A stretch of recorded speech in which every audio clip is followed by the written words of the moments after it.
It's time for Reason. No, we changed it.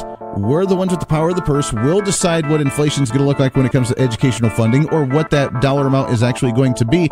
Thanks for the input. I'm glad you like the formula. This is what we're going to stick with. People are tired of it, and if they continue to rail on it, they're going to begin losing support of it from the general public because it's gone on for 20 years. So now they're changing the argument. This is the Voice of Reason with Andy Hoosier. Then I get on my knees and pray. We don't get fooled again. Don't get fooled again. Well, I gotta say, the days just keep getting better. The days keep going faster, at least. I cannot believe that we are halfway through the week already. You see the light at the end of the tunnel. Welcome into the Voice of Reason, broadcasting live out of the heart of the nation here in Wichita, Kansas, on the Big Talker, 1480 on the AM side, 102.5 on the FM side, KQAM. It is over. By the way, simulcasting as well, KGPT TV, channel 2610. Good morning. Welcome aboard. It's great to have you along today. 316-721-8255. 316-721-TALK. It is over if you are trying to register to vote for these elections for the midterms. It is done. It is over. You do not have an opportunity any longer in order to register to vote. So hopefully you got registered. Hopefully you are registered. Hopefully you're ready to go so you can go to the voting booth starting next week as early voting begins. Mail out ballots, I believe, get sent out sometime this week. You should be able to send them in by Monday next week, and voting shall commence. Ladies and gentlemen, the voting time shall commence, which means it is time for us to talk about as many candidates as we possibly can in the area. I really want to focus on some of the big swing districts that are going to be potentially up for grabs, whether it's an incumbent that is stepping down and it's going to be in a vacant seat, whether it's going to be one where there is a very big push to try and overturn the incumbent and try and get somebody else in. So we will be focusing on those here in the next couple of days and over the next week or so as we get closer to Election Day. We will be touching base with all the gubernatorial candidates, hopefully. We will be touching base with the Secretary of State candidates. So it is a very big deal, a lot of fun, and we're going to focus on election time 2018 because that is really the coolest thing that we could possibly focus on as we get into the campaigns. 316-721-8255, 316-721-TALK. If you want to join in, you're more than welcome to do so. We got a heck of a show for you today. It's a heck and a half, really, as coming up, 7:30. An hour and a half from now, we have Sedgwick County Commissioner Jim Howell. We do that every single Wednesday. Also in the 8 o'clock hour, District number 87, one of the big ones. There is no incumbent in this seat. The current incumbent is stepping down, so that seat is open and vacant. And there is a really big push for that open seat right now between two Republican candidates, a Democrat jumping in as well. We'll talk about that one getting into the general election. But for the primary, two Republicans jumping into that one. Renee Erickson, solid conservative on that seat, and a little bit more of a moderate. And he openly admits it. He is a moderate candidate. Jeff Kennedy are running for that seat for the District number 87. If you're wondering, where's District 87? Over by Eastboro in the east part of town, over by the Woodlawn area. And today we'll be talking with Renee Erickson, Republican candidate for that seat. And next Friday, not this Friday in 2 days, but next Friday, we'll be talking with Jeff Kennedy, the moderate candidate in that race. So we will be talking with both of them. Looking forward to doing so over the next week. But until then, it's open lines to you, 316-721-8255. I've been trying to follow some of the other campaigns around the state. And by the way, if you want to talk about the Russia thing, you can. I don't want to focus a lot of time on it. The Donald Trump retraction that happened yesterday cleared up anything that anybody may have been concerned about. I'm not too concerned about it, not too worried about it, not that big of a deal. But if you want to comment on it, you're more than welcome to do so. But I've been trying to follow the elections around the state and watching some of the other races, like the congressional race, the 2nd Congressional District up by Lynn Jenkins' seat. And as you know, Steve Watkins, that Republican candidate, the big news came out earlier this week to where he apparently met with Democrats with his race before he ended up jumping in as a Republican, said that he's socially liberal, hyped up his wife that he was recently married to. The first time that we interviewed him, actually, he was married that weekend prior on the campaign trail. That's a heck of a honeymoon for you there. Hey, honey, let's get married, and then let's go on a honeymoon by campaigning across the district and trying to win a congressional seat. But he hypes himself up apparently allegedly, through this story, as a socially liberal individual, hyped up his wife, who has worked for Planned Parenthood for many years and actually has gotten rewards from Planned Parenthood. So that was the big news that came out this week. On the Democratic side, according to the Topeka Capital Journal, Paul Davis, the Democratic candidate, has collected more than $425,000 in donations during the second quarter, which surpasses any of the 7 Republicans seeking that nomination in that seat.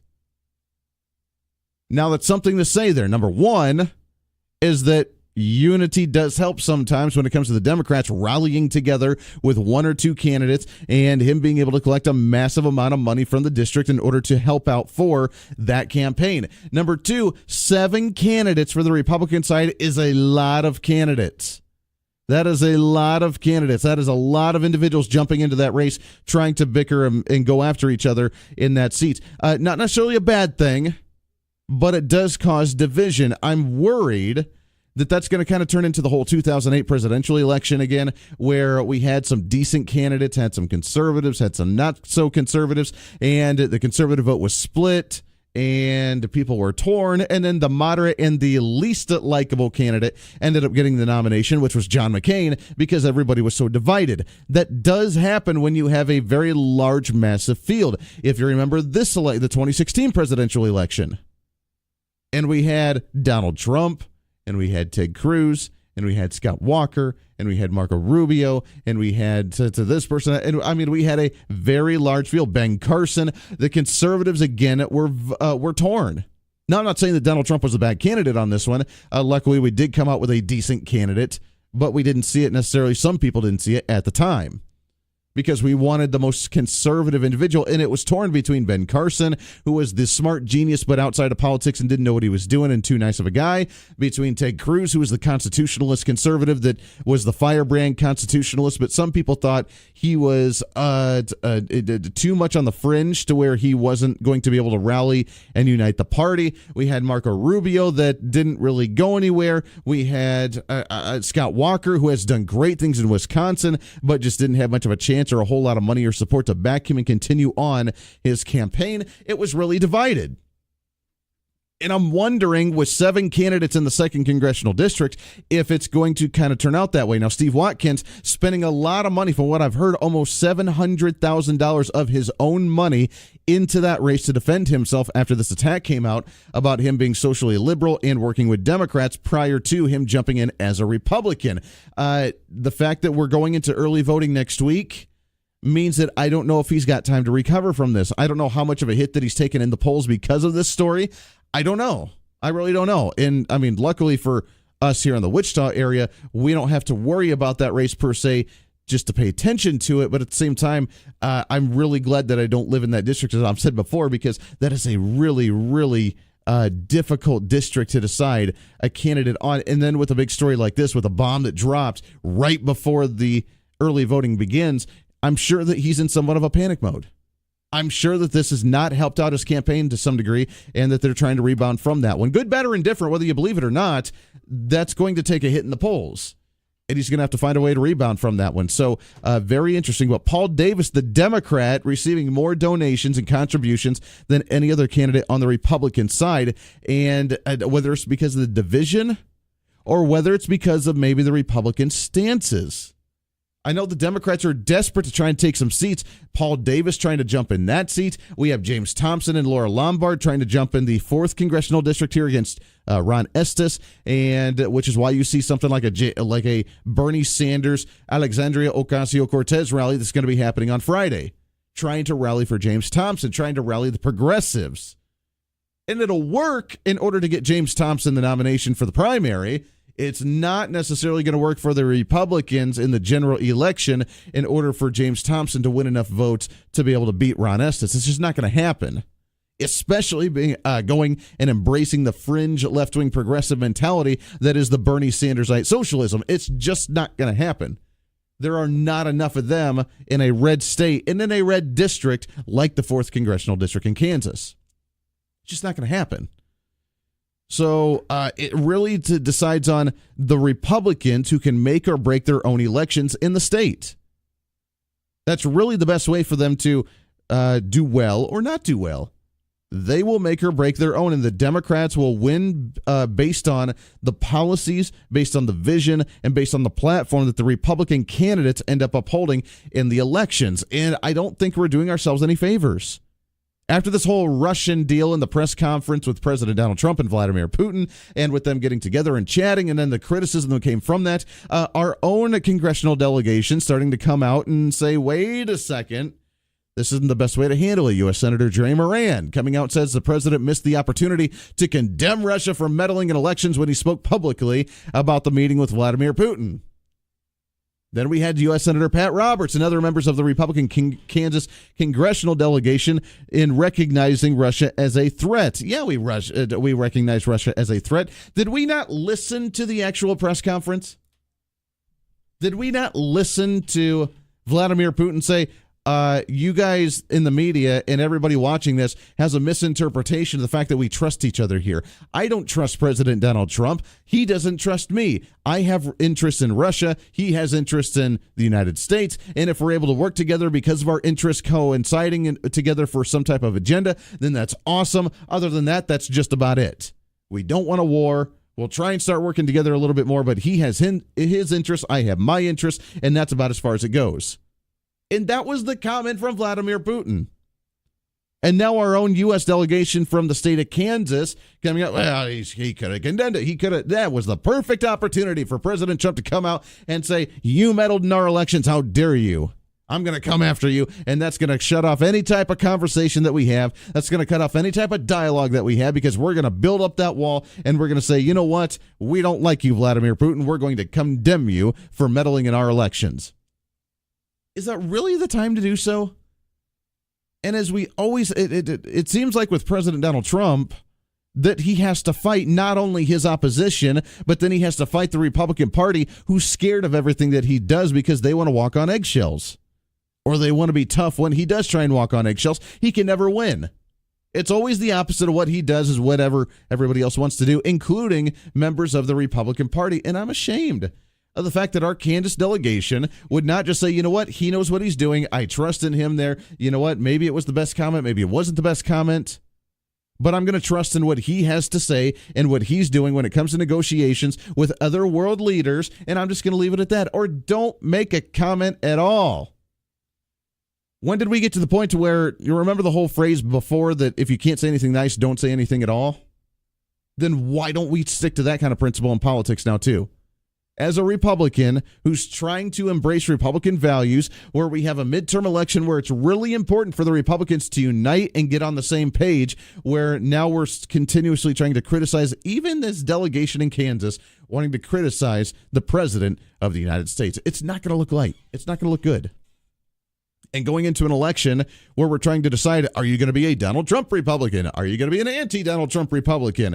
Running in an election, I can guarantee you which side's going to win if you embrace it wholeheartedly. And when the Republicans outside of that, but within the party, within the state, within our own little branch here, within our own community and family, begin to kind of divide that a little bit, it only makes it more difficult. We have 7 candidates in the 2nd Congressional District. We have a seat in the 1st district where we do have a primary. We have Kevin Yoder, who's very concerned about his reelection in his seat, and he's trying to go more to the moderates, trying to go more to the middle. We have a seat here to where we have Democrats hyping up a Republican primary challenger in this seat, trying to just confuse individuals and trying to play dirty politics in this election. It's sad. But they're desperate, and they will do anything to divide us as a Republican Party. Here's my message of the morning. Let's stay united. Here's my message of the morning. Let's stay united as Republicans in order to embrace Republican values of today in order to win the midterm elections. If we campaign on positive messages, if we campaign on a positive message of a pro-Donald Trump, look at the great things we've done, look at the great things we'll continue to do with a few more Republicans in the seats, then guess what? It's a surefire victory.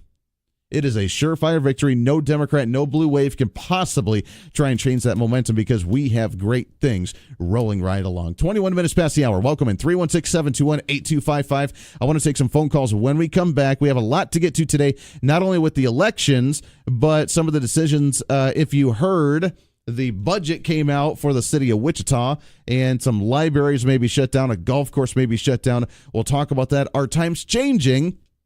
And should it be something that we're concerned about in our community? Plus, along with that, by the way, news came out, as you know, Westar energy rates may have been going up when all seems to be now, according to as of last night, that the Westar energy rates may be going down.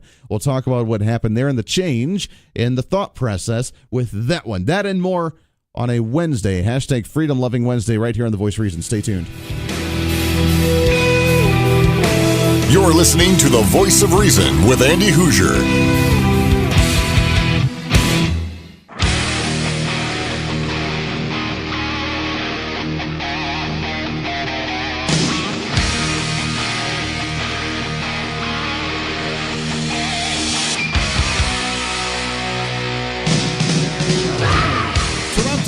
Welcome into The Voice of Reason, 27 minutes past the hour. So, across the hall here in the studios, we have our TVs, and one in the sports studio where they have the sports thing going on, ESPN, whatever. On the other one, in our news studio, we have Cake TV. As of right now, we kind of flip through the different news channels and watch what's going on, and they had an expose. They had some kind of story that was on as I was during the break walking around and looking at it for a second. They have, I'm assuming this is here in Wichita somewhere. This makes me a little concerned that I live in the same city that does this. But there is a business that apparently has like a massage, like therapy session to where you lay on the table and they put very large snakes on you to slither around you. I'm serious. It's on Cake TV right now, and if you watched it, the story that was just on, they put snakes on you as you're sitting on the massage table, and they slither around you, and that is supposed to be relaxing and comforting. To me, that would do nothing more than need to burn down the entire building. I'm just saying. This makes no sense to me, and I don't know how that's supposed to be relaxing or therapeutic other than if you want to traumatize the hell out of me. I'm just saying. 316-721-8255. I'm a little concerned now. Got about a minute before the bottom of the hour, but let's sneak in a phone call here, shall we? Good morning. What's your name? Oh, good morning. Hey. My name is Steve, and I'm trying to stay informed here, but yeah, I didn't catch the name of the person that you interviewed yesterday who was like Vice Attorney General under Chris Kobach. Yesterday, who did we chat with yesterday? I don't even remember what happened yesterday. Yesterday was kind of a blur to me. No, yesterday we had City Council member Brian Fry that was on the show, but then we also had independent candidate Greg Orman. He's the independent candidate for the governor's race. Well, I recall this guy saying that he was just under Christopher Kobach, and I'm sorry to do this to you, but I liked what he was saying, and like I said, I'm trying to be informed. So sure, absolutely. I tell you what, hang on the line. I realize you get really busy. No, that's right. I tell you what, hang on the line. Don't go anywhere. We got a bottom of the hour news break to take here, but stay on the line. And yesterday we did talk with Greg Orman, but we'll run through the last couple of days' guests because we do have the podcast as well, or Facebook Live feeds if you want to go back and be able to watch those or listen to them again to get some of that information. It is important, which is why we try and have the guests on to inform you. So stay on the line, and we'll run through some of that information when we come back. Bottom of the hour news coming up. This is The Voice of Reason. Don't take money, don't take fame.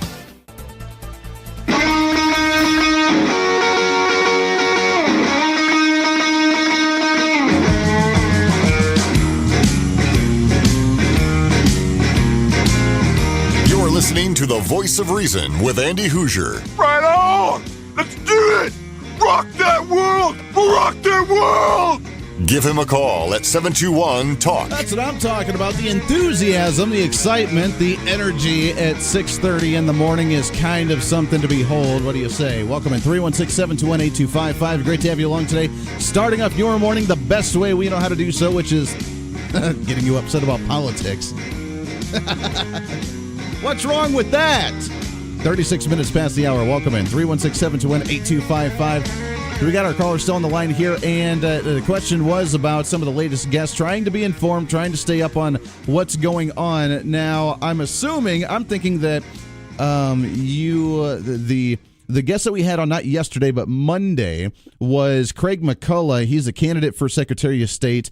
There are about 4 or 5 candidates on the Republican side running for Secretary of State to replace Chris Kobach as Secretary of State in this election. So not yesterday, but as of Monday, we did interview Craig McCullough, one of the Republican candidates. Is that who you're thinking of? I'm old. Yeah, I think I didn't say secretary either. I think I said AG. Oh, Attorney General. Okay. That my mind is. I'm old. I can't help it. No, you're just fine. No, yeah, go for it. And Craig or Greg? Craig with a C. Craig McCullough was the one that came on. Now we've interviewed almost all the Secretary of State candidates, and we will get them back on before the election. But right now, I mean, Scott Schwab, Keith Esau, Craig McCullough, Randy Duncan, and Dennis Taylor. All 5 of them are the Republican candidates in the primaries trying to run for that Secretary of State position. So there are quite a few of them. Sounded a lot like Chris in support of Chris, Mm-hmm. but his platform sounded the same. I was impressed with that because Sure. I like Kobach, and he's definitely got my vote, so I want to stay as close to that as possible. Sure. I'm definitely, I'm not a libertarian or any of those things.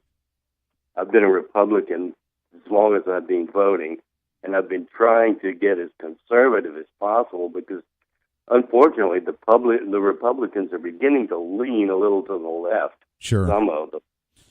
No, you're absolutely right. I mean, that's the biggest battle, I think, in Kansas, not necessarily trying to defeat Democrats, but trying to defeat the enemy within our own party, which has been some of the more moderate or progressive Republicans that have been trying to obstruct a conservative principle and agenda in the state of Kansas. I agree fully because Mm-hmm. So I mean, we're going to try and get all of these Secretary of State candidates on the show before the primary starts. But Craig McCullough was the one we talked with on Monday. Scott Schwab we've talked with a couple of times. He's another wonderful individual. I'm a big fan of his. Keith Esau, another great individual as well. I have not talked with Randy Duncan or Dennis Taylor. We will try and get them on here shortly as well. So that way you can hear each and every one of them, and then going to the voting booth, you'll be able to make the right decision on who you support. I try to catch you every morning. Well, thank you. We appreciate that. And between those I appreciate what you do, Andy. Well, thank you. As the local guy, you really keep us up on what's going on. No, thank you. I like your political leaning. Thank you. I appreciate that. Yeah. Do you know what House district that you live in? 83. 83. Okay. We'll look at that one. I know that one at 83. I'm trying to remember who's the representative on that one. David Robbins. Okay, David. Okay, yeah, David. He came around here knocking on doors yesterday. He's a nice guy. I like him. Good. That's actually, you're funny because that's the same district I live in. It just the light bulb kind of clicked on. So I'm in the same district, and the Democrat holds our district right now with District 83 with David Dennison. Henry Helgerson. Henry Helgerson is our current House rep as a Democrat. David Robbins, the Republican, trying to challenge him for in the general election. So that'll be a fun election to see if he's able to pull it off. Well, I hope he gets it because I'm sorry that the Democrats. I don't even agree with them anymore. Those days appear to be gone. Mm-hmm. I haven't seen a decent Democrat since Kennedy. I'm right. And I don't know how much of that was hype.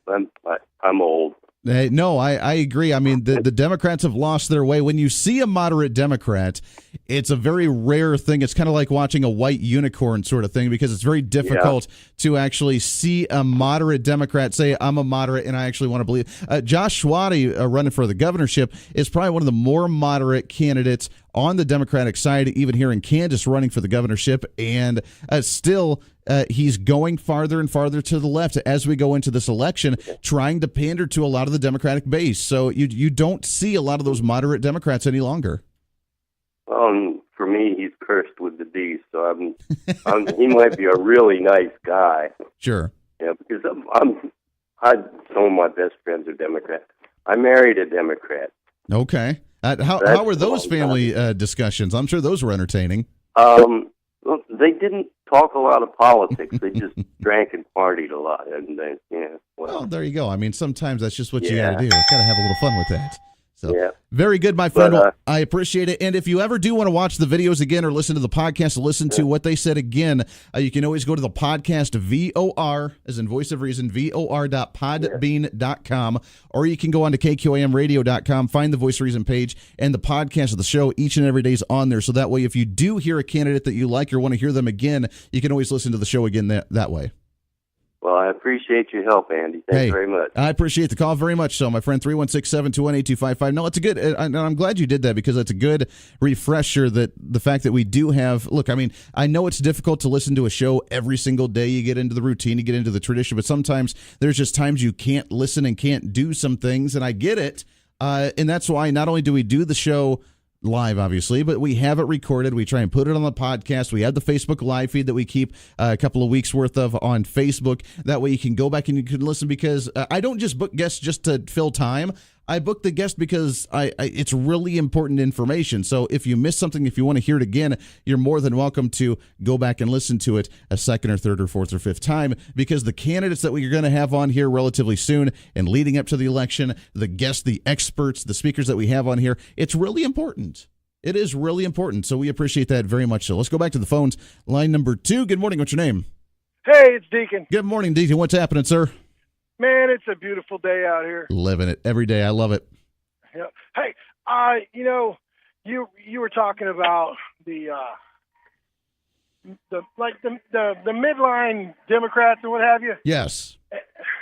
Excuse me. And trying to get the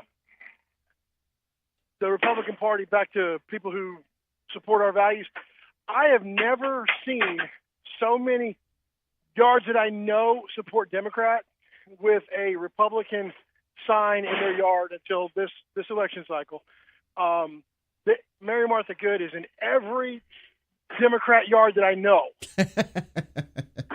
And when the Democrats are supporting a Republican, there's a serious problem. That's a concern. That is a concern when Democrats rally against Republicans and actually support some type of Republican. When you have more support from the other side of the aisle, that's not a bipartisanship thing that you should really be proud of. That should say that they have values and that we have different values and that they're more in line with you. And that should be a red flag for a lot of individuals to say that's a bit of concerning. That's a little bit of a concern that we should be aware of.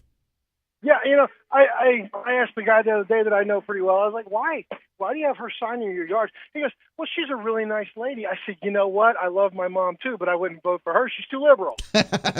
Well, a lot of people base their political judgment on how nice they are. Do you remember during Mitt Romney's race that so many individuals were like, Mitt Romney's just a really nice guy. And he was. He's a really nice guy. They are sweet individuals. I mean, they are wonderful people. Him and his wife both. They were really, really nice, wonderful, great people. But that doesn't mean that they had the best political views and political opinions that I'm going to rally behind.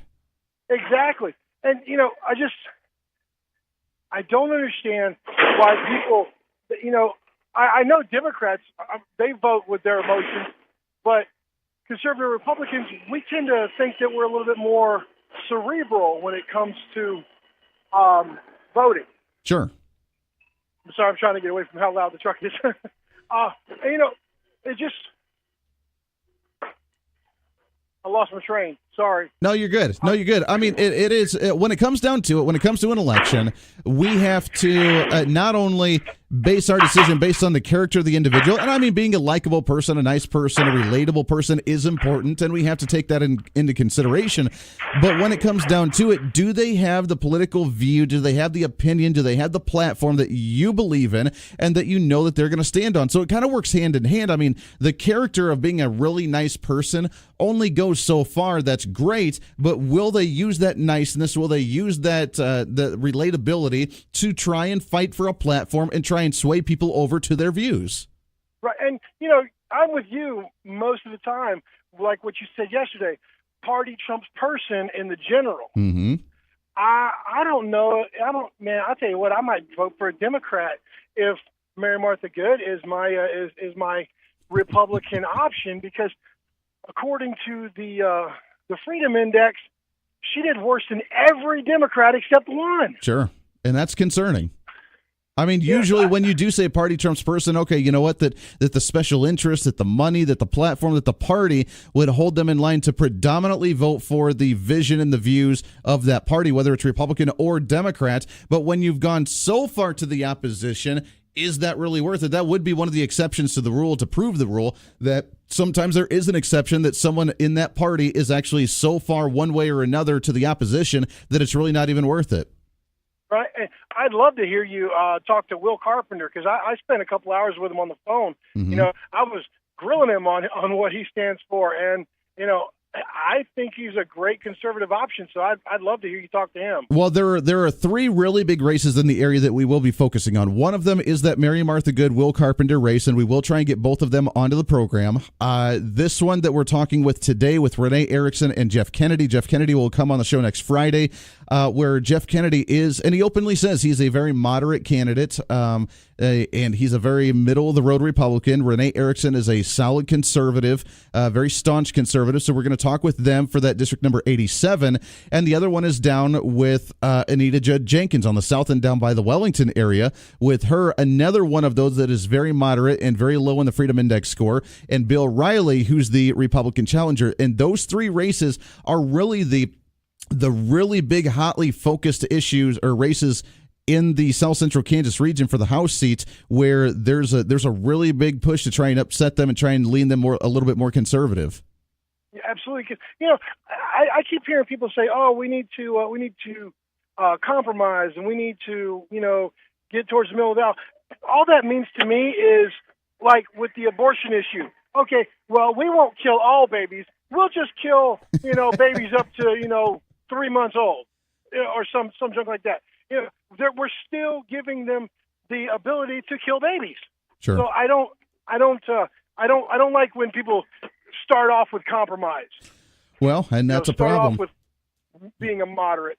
Sure. Well, hey, thanks for your time, brother. I really appreciate all you do. Hey, love it, Deacon, very much so. Thanks for the call. 316-721-8255. No, you're right. I mean, there are some really hotly contested races in the area. We will be focusing on them, along with other ones as well. But those are really the three really big races where there's a massive push from a lot of individuals to try and sway those, either with the open seat, with the Renee Erickson, Jeff Kennedy seats, or whether it's going to be trying to upset a couple of the incumbents that a lot of people are very upset with. So we've invited all of them onto the show. We will continue to invite all of them onto the show. We'll try and get Mary Martha Good on the program. We'll try and get Anita Judd Jenkins onto the program along with their primary competitors and see what this race may pan out to look like come a couple of weeks from now. Let's go back to the phones, line number 3. Good morning. What's your name? Sharon. Good morning, Sharon. How are you? I'm well. I just wanted to tell you that you made my Wednesday with the comment about burning down the building with the snakes, because I absolutely am 100% on board with you about that. There's no way you could pay me to go in there. That's kind of what I'm saying. Now, look, again, I come from Colorado to where we had bears and mountain lions. I don't mind bears or mountain lions. My number one phobia in the entire world is snakes. And watching that expose, I mean, just watching the snake slither all over somebody gave me the absolute heebie-jeebies, and I had to look away from the TV in the studio. But the fact that you would want to go and get a massage or a therapeutic session with a very large snake slithering around your back, I don't know how I would live to tell the tale after that one. Well, you know, I laughed out loud in my car, and I'm sure the people going by me thought I was nuts, but I'm like, oh my gosh, someone else feels like I do about a snake. See, thank you. I'm not the only one here. Thank you. That's no. And it weren't just the tiny ones. I mean, it was one of those big things, and I don't even know what it was, but it was one that, like, you know, you need like Indiana Jones and like some kind of magical power to get rid of it, sort of thing. Well, listen, I appreciate it. You guys have a good day down there. I love it. I appreciate it as well. Have a wonderful Wednesday today. 316. I'm not the only one. Thank you. That makes me feel a little bit better. 316-721-8255. Let's sneak in another phone call here. Line number 4. Good morning. What's your name? Morning. It's Mark. How are you doing today? I'm great. Mark, how are you, my friend? Oh, not bad. Not bad. First of all, whoever's putting your bumper music together today rocks. You know, it's just in a perfect time of the rotation right now, to where I got about 150 songs that just kind of rotate, and today's kind of the sweet spot in the rotation. Okay. Second of all, turn a different aspect on the viewpoint of the moderates and the Democrats voting for the Republicans. Okay.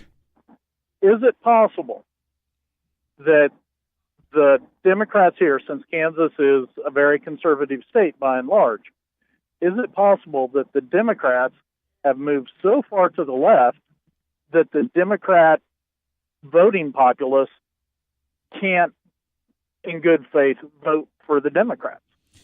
It's possible. It is very possible. I mean, how many people can honestly say that they're a traditional Democrat? They're a member of the Democratic Party. They've been there all their life. That's all they know. They know that Republicans are terrible and evil. But as they go farther and farther and farther to the left, I mean, you've got to think that the base of the party, the division that they have right now between like the Hillary Clinton establishment and the Bernie Sanders socialists, that division is happening even locally to where some of them are saying, you know what, I just can't get on board with the whole James Thompson, Bernie Sanders, Alexandria Cortez socialist movement. Maybe we're going to start going towards the middle of the road with the progressive moderate Republican who won't go socialist, but will definitely hold up the values of the old school JFK moderate Democrat. And couldn't we view that almost as a win in a way, because we end up with moderate Republicans and conservative Republicans? So at the end of the day, we're going to have the moderate Republicans who still hold some values, and the very conservative Republicans and the conservative libertarians duking it out. We're essentially deleting the Democratic Party off of the ticket. That is true, and I can definitely see that as a benefit to where, you know, we're kind of dominating the discussion, and the bickering, the battle happens between the Republicans, between the different sects of Republicans as opposed to Republican Democrats sort of thing. That is a positive. The negative that comes with that, though, is what we've seen, I think, in the last couple of years, to where we saw the largest tax increase in state history, and it wasn't because of Democrat support, but it was because moderate Republicans supported the Democrat agenda in those votes. When we saw the fight to try and expand Medicaid. Many of the moderate Republicans ended up trying to vote for the expansion of Medicaid. Many of the gun votes that happened here in the state, luckily there wasn't enough of those because they didn't want to get a bad NRA rating as a Republican, but a lot of them ended up voting for gun restrictions and the repealing of carry on campus, that sort of thing. So I love the fact that there's a discussion within the Republican umbrella, because we kind of are the party of the larger umbrella, but a lot of the moderate Republicans in the state have been so moderate that they're not even necessarily moderate, but they've voted strictly with just Democrats on many issues, and it's kind of harmed us a little bit, I think. I think to some degree it has. Looking at the bigger picture on that side, I'd much rather see Republican signs in Democrats' front yards. Sure. You know, sometimes, you know, the devil you know is better than the devil you don't know. Well, that's very true. That's very true. Mark, I got to take a break, but I mean, you make a really good point, and I love the fact that we kind of dominate the discussion. We really do. And as a Republican, as the Republican Party, the fact that we have the diversity, we have the larger umbrella, we have pretty much the dominance in the discussion is a really good thing. And then it's our duty to decide on what type of sect of Republicanism that we're going to support and that we're going to go along with. And again, I love the fact that we do have that division. I am concerned that many of the Republicans have sided more so with Democrats than Republicans, and we've been in the shape that we've been in, where we've continued to allow the Supreme Court to decide what educational funding is going to look like, or the tax rates, or spending, or that sort of thing. We need to get back on, if we're going to be a Republican, get back on somewhat of a Republican agenda track and say at least let's limit government spending and government control to some degree. But really good points. I appreciate that very much, Mark. Got some more calls on the line. Stay here. We'll get to you as soon as we come back. Got to wrap up hour number 1. This is The Voice of Reason.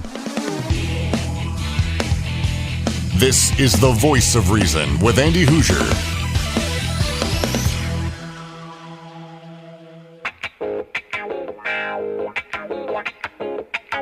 It's hopping today. I dig it. I love all the phone calls. Got some more lined up here. Don't go anywhere. We got a top of the hour break to wrap up hour number 1, starting off hour number 2. We got a lot to get to today. It'll be a lot of fun, but it's all open lines to you, and we want to continue to hear from you on a Wednesday. Hashtag Freedom Loving Wednesday. We'll continue having some fun there. Also, we have Sedgwick County Commissioner Jim Howell coming up at 7:30 and Renee Erickson, District 87, coming up in the 8 o'clock hour. So a lot of fun to be had. Big news when it comes to Westar Energy. Your rates may not be going up. That's good news. We have some budgetary problems with the city. That's not good news. All that and more on a Wednesday here on The Voice of Reason. Stay tuned. Making it happen today.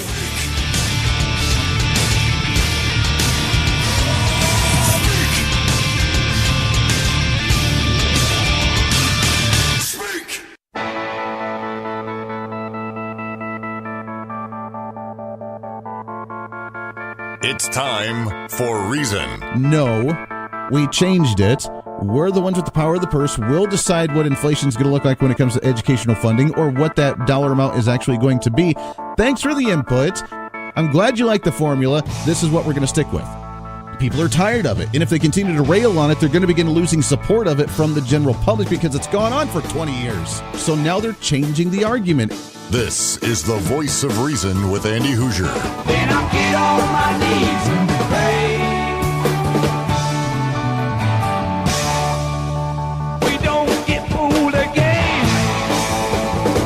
Don't get fooled again. That's what I'm talking about. Welcome into the Voice of Reason, hour number 2 of the Voice of Reason, broadcasting live out of the heart of the nation.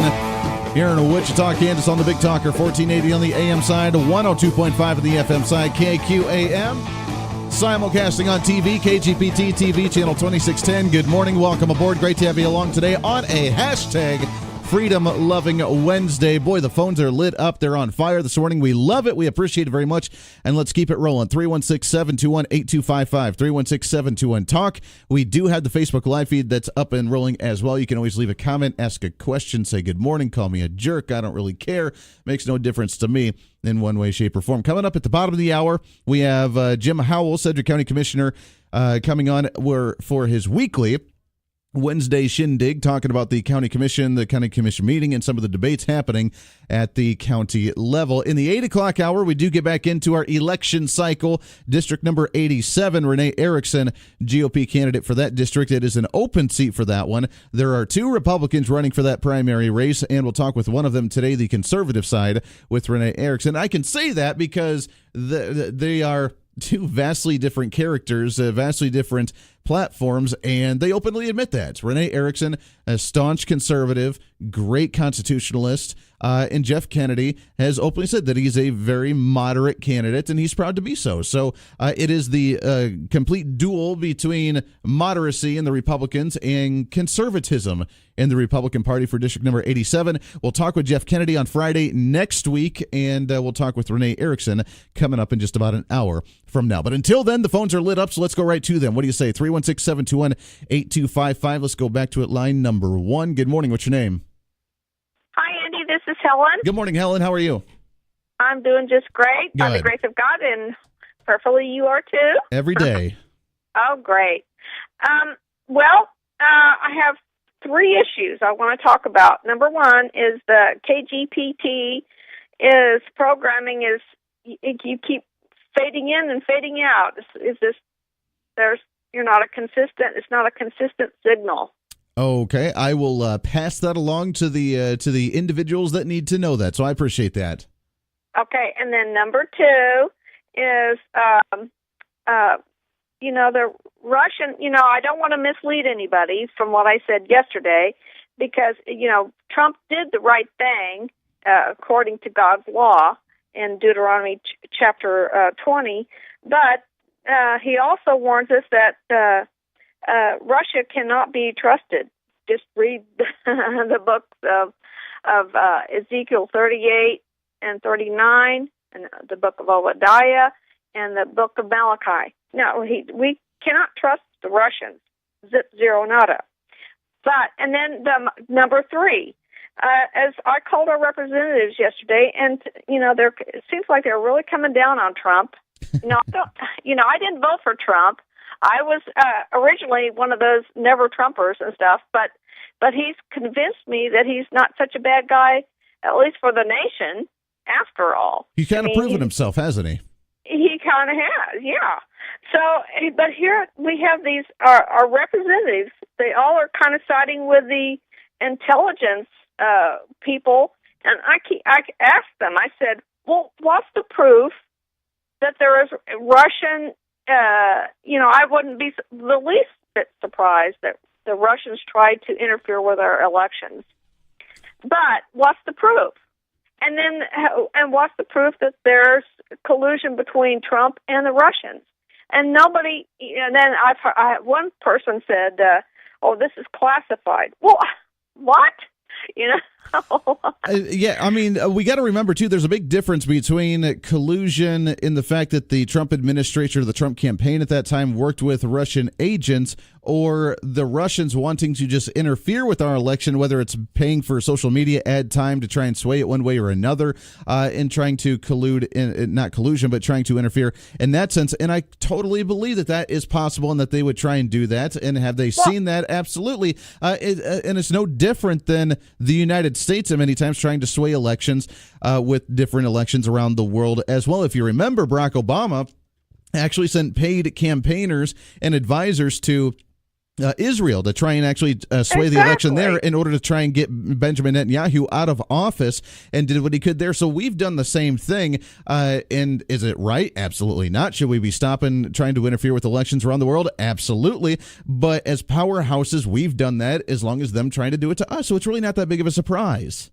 But just like Mark Levin pointed out, all this happened, this so-called election interference happened in 2016 when the Obama administration was in power. So why didn't they do something about it? Well, because he's Barack Obama and it's the Democrats, and as long as they don't get blamed for it, then they're all right. Helen and I appreciate, it's a great point. It's a great point. And what's the evidence against Trump? Well, there really is none, but, nonetheless, that's what they try and argue is, it's all Trump's fault, and how dare that he actually allow that to happen. So great point, Helen. I appreciate it very much. 316-721-8255, line number 2. Good morning. What's your name? Hello. Hello? Hello, yeah, how we doing? Hey, I'm David. Hey, good morning, David. How are you, sir? I'm doing well. How are you, sir? Hey, living the dream every day. Hey, man, I might have been living in the dark, but I was not aware of your station until about 6 months ago. And in Wichita, we're really blessed to have more than one conservative station. I had been listening to the other one. Sure. And then election day, Glenn Beck, God bless him, said out loud that he would not vote for Trump. Mm-hmm. And I have not listened to a word he said since then. That hurts a little bit, doesn't it? Yeah, it really does. And so I started looking for a different station, and somebody told me, or asked me, you ever listen to Andy Hoosier? And sure enough, I found y'all, and I really love your show, the audience participation and all that. Thank I you. do have one point I'd like to make. Sure. You said something about lifelong Democrats. Yes. I worked with a boss who was a lifelong Democrat, and we got into a conversation a couple of years ago. He was a lifelong Democrat because his grandpa and his dad had been Democrats. Mm-hmm. And, I'll just always vote Democrat. So, well, look at what the Democrat Party is. When we were kids, we're about the same age. When we were kids, the Democrat Party stood for, states' rights, freedom, sovereignty of the United States, and now it doesn't stand for that at all anymore. Sure. I remember my dad in 1964, he almost had to throw his arm out of socket to vote for Goldwater because he had been a lifelong Democrat also.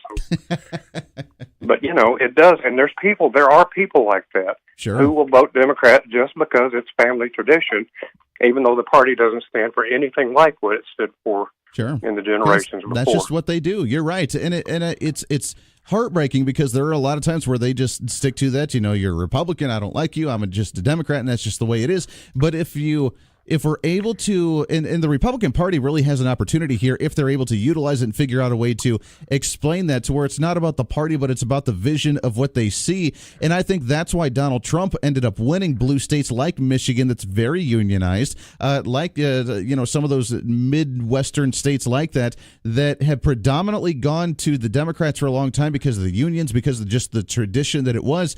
But the way he was able to relate to them and say, look, it's not about that party. It's about the fact that we believe in the worker. We believe in bringing jobs back here. We believe in actually your sovereignty for you to make the decisions you want to. We believe in you being able to keep the guns that you want to. We believe in you having the right to keep what you have as an individual without having to take it away for the collective. And a lot of even the blue-collar Democrats went to Donald Trump. And if the Republicans are able to embrace that and able to expand upon that, then they could have a whole new voter base right there. But it's going to be very tough for them to try and win them over. As long as there are the never Trumpers in the Republican Party, it is going to be difficult. And it's too bad, but yeah, you're right. I mean, it's great that people were able to think for themselves and make their own decision, and it's sad that I know people who are really smart in other ways, but just for some reason cannot seem to think for themselves and make a really rational decision about this deal. It's so hard about the future of our country. Exactly, it is so hard, and I don't know how much you've heard that. I mean, I'm not a big fan of unions. I've always tried to attack unions just because I'm not a fan of the whole collective thing. Last night, I was actually at the Donald Trump Jr. rally for Chris Kobach here in town. Got to do that through the media side and view it, and he mentioned that Donald Trump Jr. mentioned that at the rally last night that the multi-billionaire from New York City is able to go and be so relatable to the blue-collar worker that the union leaders obviously are very, very Democrat, very socialized. They like the collective mentality. But you go to a unionized factory where there's people on the assembly line, and you look on the vehicles in the parking lot, and just about every one of those workers had a Donald Trump bumper sticker on their car because they understood that Donald Trump was a relatable guy that understood the average worker. And that's what the Republican Party as a whole needs to embrace, needs to work on, and become more relatable in that sense. And I think they've done well in some areas, and I think that they've struggled in that area for a while as well. Well, we'll see how it goes this November. It's things are looking up, so let's keep them going. Absolutely. Nice talking to you. Hey, you as well, and thanks so much for listening to the show, and welcome aboard with us. I appreciate that very much so. 316-721-8255. See, expanding our range every single day, and we love that and appreciate that very much so. Let's go back to the phones line number 3. Good morning. What's your name? My name is Eddie. Good morning, Eddie. How are you, sir? I'm fine. Two short comments. Okay. First of all, when Jim Howell comes on, would you please thank him for being there Saturday? He's just a good, decent, honest man that takes care of his part of the county. Absolutely. And he's just a good old boy, isn't he? and I appreciate that guy. Absolutely. I really do. Absolutely. And the second comment is concerning Russia. Of course, they're trying to influence. I mean, are we that naive? Good God. I have faith in Donald Trump. I don't fully understand him, but I have faith in the man because he's the one I got to go with right now. And if he can pull this off, whatever it is, more power to him. But I have faith in him. And listen, he's a very, very brilliant man, and he doesn't misspeak. Okay, so I don't know what all the backlash was, but I have faith in him, and I'm going to go with him still. That's a really good way to put it, that we don't necessarily always understand him, but we have faith in him. We put our trust in him to lead us as the president of the United States. We liked his judgment to some degree, or at least some degree, when it came to his temperament, when it comes to his business decision thinking, when it comes to the negotiation process that he has, the fact that he wrote The Art of the Deal, and, his mentality to approach certain situations like this. Does he misspeak? Yeah, I think he misspeaks sometimes, and sometimes you take things overboard on his Twitter account sometimes, but at the same time, he knows what he wants to do. He has the vision of what he's trying to do, and that's why people got him into office, and we just have to relay that trust onto him to do the right thing. And one thing about Donald Trump is our enemies, in which Russia is really our enemy.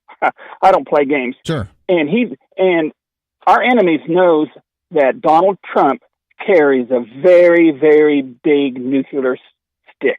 Period. Sure. So anyway, love your show, and I have faith in the guy. And hell, who else are we going to have up there? That Hillary? Oh, Hillary Clinton. She's still wandering around saying, "I thought I won. What happened?" Yeah, still on their nice little book tour trying to explain what all happened. Eddie, I love it. I appreciate it very much. You're right. And I mean, that doesn't mean that we have the blind faith in our government just saying, "Oh, we know it. You'll do the right thing." It's not what we're saying. We are saying, though, that we went through the election process. We voted somebody in that we wanted to be in there to represent us. And guess what? We're going to have faith that they do that. Now, we hold them accountable when they do things wrong. And I'm not saying that Donald Trump is a perfect individual at all in any way, shape, or form. But when it comes to negotiations, look, they had a backdoor secret, or not secret, but a closed-door meeting with President Trump and Vladimir Putin. Do we know what was said in that? Maybe he was somewhat harsh on him a little bit there. Maybe he was. I don't know. We don't know because no one was there to be able to talk about it. So with that type of meeting, and then with a press conference afterwards, and then us be able to judge and try to be very critical of him in that sense, I just don't understand why we would do that when we don't know the full story. But that's the typical progressive. That's the typical media being able to try and criticize and attack without all the information because they just don't get it. They take the surface value, they take the 130-character tweet, and they go on the assault with it because that's the best that they can do, and they're struggling as a party and as an ideology because of that. 21 minutes past the hour. We'll take a break. Get ready for Jim Howell, Sedgwick County Commissioner, in about 10 minutes from now. This is The Voice of Reason. Stay here.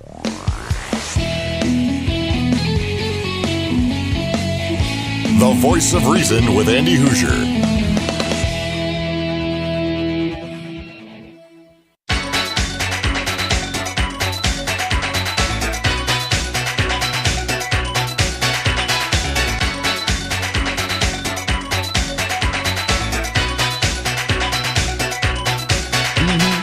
Welcome back into The Voice of Reason, 26 minutes past the hour. It's great to have you along today, 316-721-8255. Here's some good news for you. As you know, we've been fighting the idea that potentially Westar Energy may be raising some of the electric rates in the area.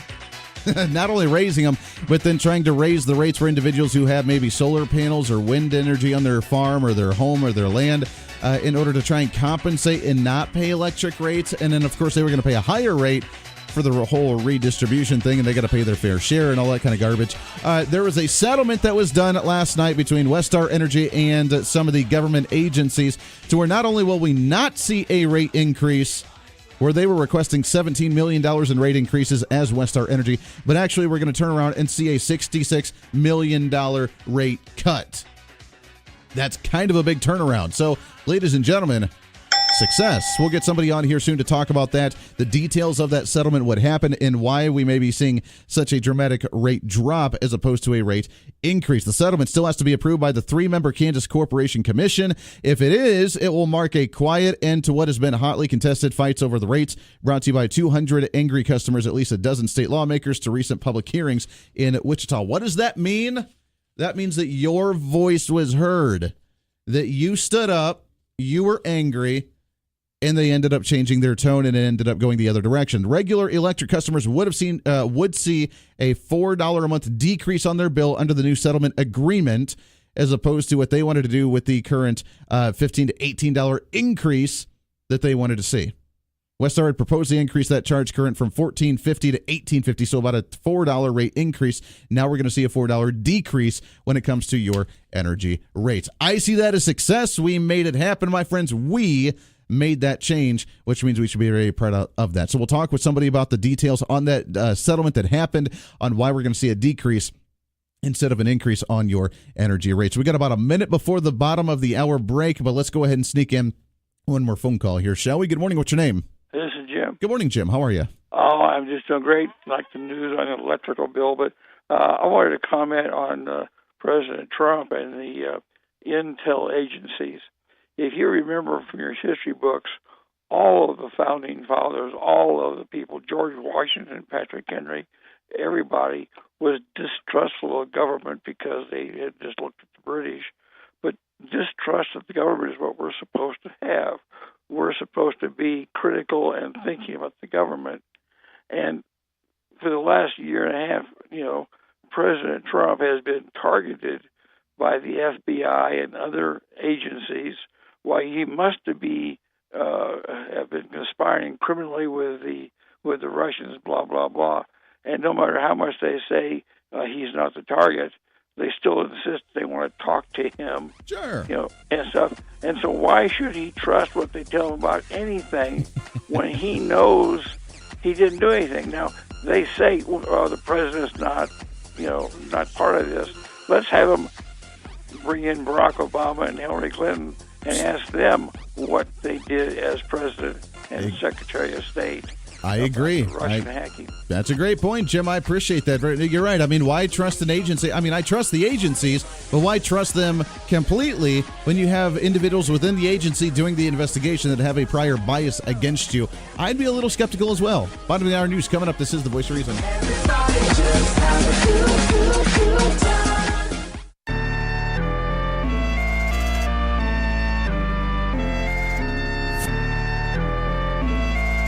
It's time for Reason. But conservatism, that is not dead. Actually, we're going back to that, and we're doing that in very large steps. We are repealing government mandates. We're repealing big government regulations. We're getting the economy going again. We're focusing on the private sector. We're doing some really great things that lead to what the Tea Party's been fighting for a really long time. The Voice of Reason with Andy Hoosier. Making it happen today on a Wednesday, a hashtag Freedom Loving Wednesday. Welcome back in. It is an honor to have you along today, starting off your morning the best way we know how to do so. 316-721-8255, 316-721-TALK, 36 minutes past the hour. It is time. We do this every single Wednesday, but it's time for our county update. With the man himself, Sedgwick County Commissioner Mr. Jim Howell, back on the line with us. Jim, how are you, my friend?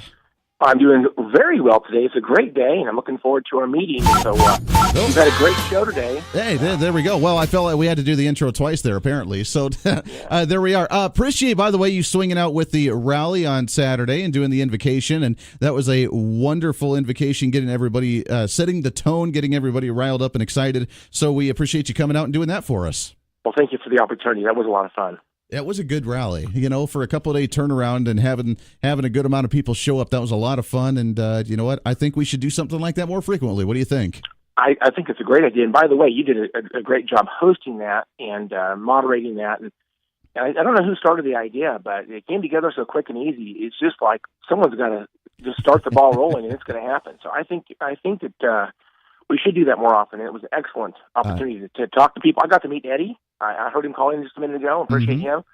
Some of the other people that are frequent callers on your show, I talked to them as well. So it was really an awesome event, and I hope you will do it more often. I think we may have to do something like that. And it was. I mean, we were just the catalyst. We brought up the idea, said maybe we should do something, and it just took off like wildfire, which means that there's a need for that type of message in the community, which I think is really nice. So, no, we love it. We appreciate it very much, and you doing that was greatly, greatly appreciated. So there's a lot of things happening in the community, and right now it's kind of budget season, I guess is what I like to call it, not only with election season going on right now, but budget season. The Wichita City Council ended up just presenting their budget as of yesterday. There's some news there that we'll get to in a bit because it's kind of interesting with what the budget's going to turn out to look like.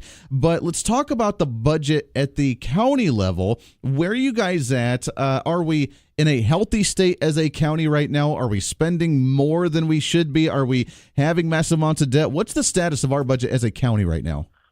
Well, we're going to get our first chance to actually see the manager's budget in an open meeting today. I actually got my copy of this just a couple of days ago. It's 740 pages of glory. If anybody wants to see this, I hope they do. We're going to have this online on our county website here, I think this afternoon, so people can go take a look at this. There's a lot of information there. I think, generally speaking, the county is actually fiscally extremely healthy compared to other governments. Now, are there places we can improve? Absolutely.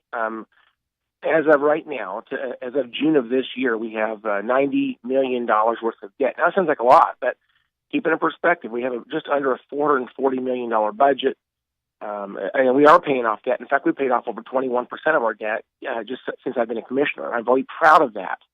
And we're going in the right direction, and we're being aggressive on that by not bonding out stuff and paying more cash for things. We've actually kind of drawn a line in the sand, and we're not digging that hole deeper like most other governing bodies are. That's probably the best measure, in my opinion, of fiscal health is, are you funding public safety? Are you funding infrastructure? Are you funding quality of life? Are you funding, the things that people absolutely expect and need out of the government? And then what is your tax rate? Are they going up? And what's your debt? Those are kind of the measurements of your overall health. I'll just tell you, we actually, I think I like to credit Commissioner Anza as well, but a few years ago, he came up with the idea that we would establish, if you will, a persistent and consistent target mill levy. And the reason that's important is because through the appeals process, what ends up happening is there's always what's called the technical adjustment in the tax mill levy. And unfortunately, it almost always trends up by a tiny little bit every year. And then the governing body will capture that increase, and they'll use that as a base mill levy for the following tax year. The problem with that is, over time, it creeps up. And in some jurisdictions, this has gone up several mills of property tax. And if those politicians might say, well, we never voted to raise the taxes. Well, they may be technically honest, but it has gone up. And so what we're doing in the county is we established a resolution or a law that says we're going to go back to that target mill levy every single time. And there's a caveat, though. We also advocated for the tax lid. And if the assessed valuation of our community goes up higher than the rate of inflation, we're going to actually have to lower that mill levy, even below our target, to make sure we don't collect more dollars than what the inflation rate will allow us to collect. And we've been an advocate of that tax lid. I think we're the only governing body in the state of Kansas that actually was a proponent of the tax lid. And so I'm proud of us. I think we're doing a pretty good job overall. But I am a little bit concerned. I think our numbers are trending up a little bit faster than I would like, and so I've got some concerns about whether this is necessary or sustainable. So we're going to have a lot of interesting discussion. And by the way, the public, when they see this online, I hope they will at least look at some of the front matter, because it's very interesting about major topics about the county and how we operate and what are we doing and how are things trending. But people will have an opportunity to speak to us. We want to hear from them. They can call us on the phone anytime. I'd love to speak with them personally. But if they want to come out and talk to us as a group, we have open meetings on next Wednesday, the 25th of this month. Our normal meeting, our BOCC meeting next week, will actually just be a public hearing. That's all we're going to do. And so next Wednesday at 9 a.m. here on the third floor of the county courthouse, we're going to have a public budget hearing. I hope people come out and tell us what they think. And then on August the 9th, we have our second one. It's actually an evening public hearing. It's at 6 p.m. And Andy, I don't know if you were, engaged in this issue back in 2015, but there was a number of cuts that were needed in our budget. And we filled the rooms, and those public hearings were hours and hours long, like 4 hours long. People get very passionate about budgets. It's crazy. Yeah, you would think with something so dry and boring like a budget, it is one of the most important things that a community can be focused on. So I love the fact that people are so engaged that I mean, like you said, hours of hearings with people that are very frustrated and passionate about what we should be spending money on and what we shouldn't be. And Wichita may go through some of that this year, because I understand, I just know the headlines. I'm not really read deeply into the stories. And I find their budget interesting. I like to go look at it, but I'm probably not going to go testify. But I'm kind of observing from the sidelines and saying what's going on. There's going to be some interesting cuts and some of the things they do across the street. And so we'll see if people respond to them like they did to us in 2015. But generally speaking, the message from most of the people is, please don't cut this, please don't cut that. We want this funding for that. And people don't want to see, government contracted. I think at the doors, when you talk to people, they think the government's too big and does too much. But when you pick on a particular program and say, this one's not working, or this one's ineffective, or this one's not necessary, or this one is the low-hanging fruit, we can't afford it, we just got to stop it because we just don't have the money. When you have those discussions, you drive people out, and they will show up in masses and advocate for more spending, which ultimately means you've got to find the money somewhere else, or you've got to go raise taxes. And so the other thing we're doing today, and this is very interesting, I think I may have mentioned this already, but we have to set the maximum mill levy today. We've got to publish this in the paper, so we don't have the chance later on to raise taxes beyond what we set those numbers today. So if we set those numbers today, that's the maximum mill levy we can have for this budget cycle. There's virtually no way to raise taxes after that mill levy's passed. Maximum mill levy's passed. We can't raise taxes beyond that. So even if someone says, we want you to spend more money on this or that, we are really limited to what we can do at that point. Sure. Well, so we're going to set those mill levies today. Well, good. And in the feel right now, do you think that it's going to be raised, the mill levy is going to be raised right now? Do you think it's going to stay kind of where it's at? Do you think it may be lowered? What's kind of the general feel that you have right now going into the meeting? Well, because kind of like I mentioned a minute ago, so last year there was a technical adjustment, and because of that, the mill levy actually went up a little bit above our target. Now, if we were in the old days, we would just capture that and use that increased mill levy as our next year's budget as a base for our calculating our dollars. We're going to drive it back down to our target, and so we are actually, in a sense, reducing taxes this year compared to what we would have done historically. We're essentially doing a small tax cut. It's true. All right. I love it, and I think this is great policy. The idea came up from Richard Ranzau. I credit him. I totally support this. I think it's good. And what this does is, if property values increase because the economy is doing better, we don't want to increase people's dollars faster than the rate of inflation, and certainly not faster than their home values would increase, because their ability to pay those taxes is based on the actual economy. So if we simply just bury our head in the sand and raise taxes, we're essentially growing the government faster than people's ability to pay those taxes. And so it's an important connection to drive this towards a target mill levy that's static and consistent. And by the way, we have a resolution in place. If it stands, if we get through this election and everybody agrees with this going forward, we're going to lower the mill levy by 0.601 mils in 2022. That's perspective, but we've already passed a resolution in our law that says it's going to happen. So I hope we stick with our plan, and that's based on the fact that we're paying off debt. We don't need as much money.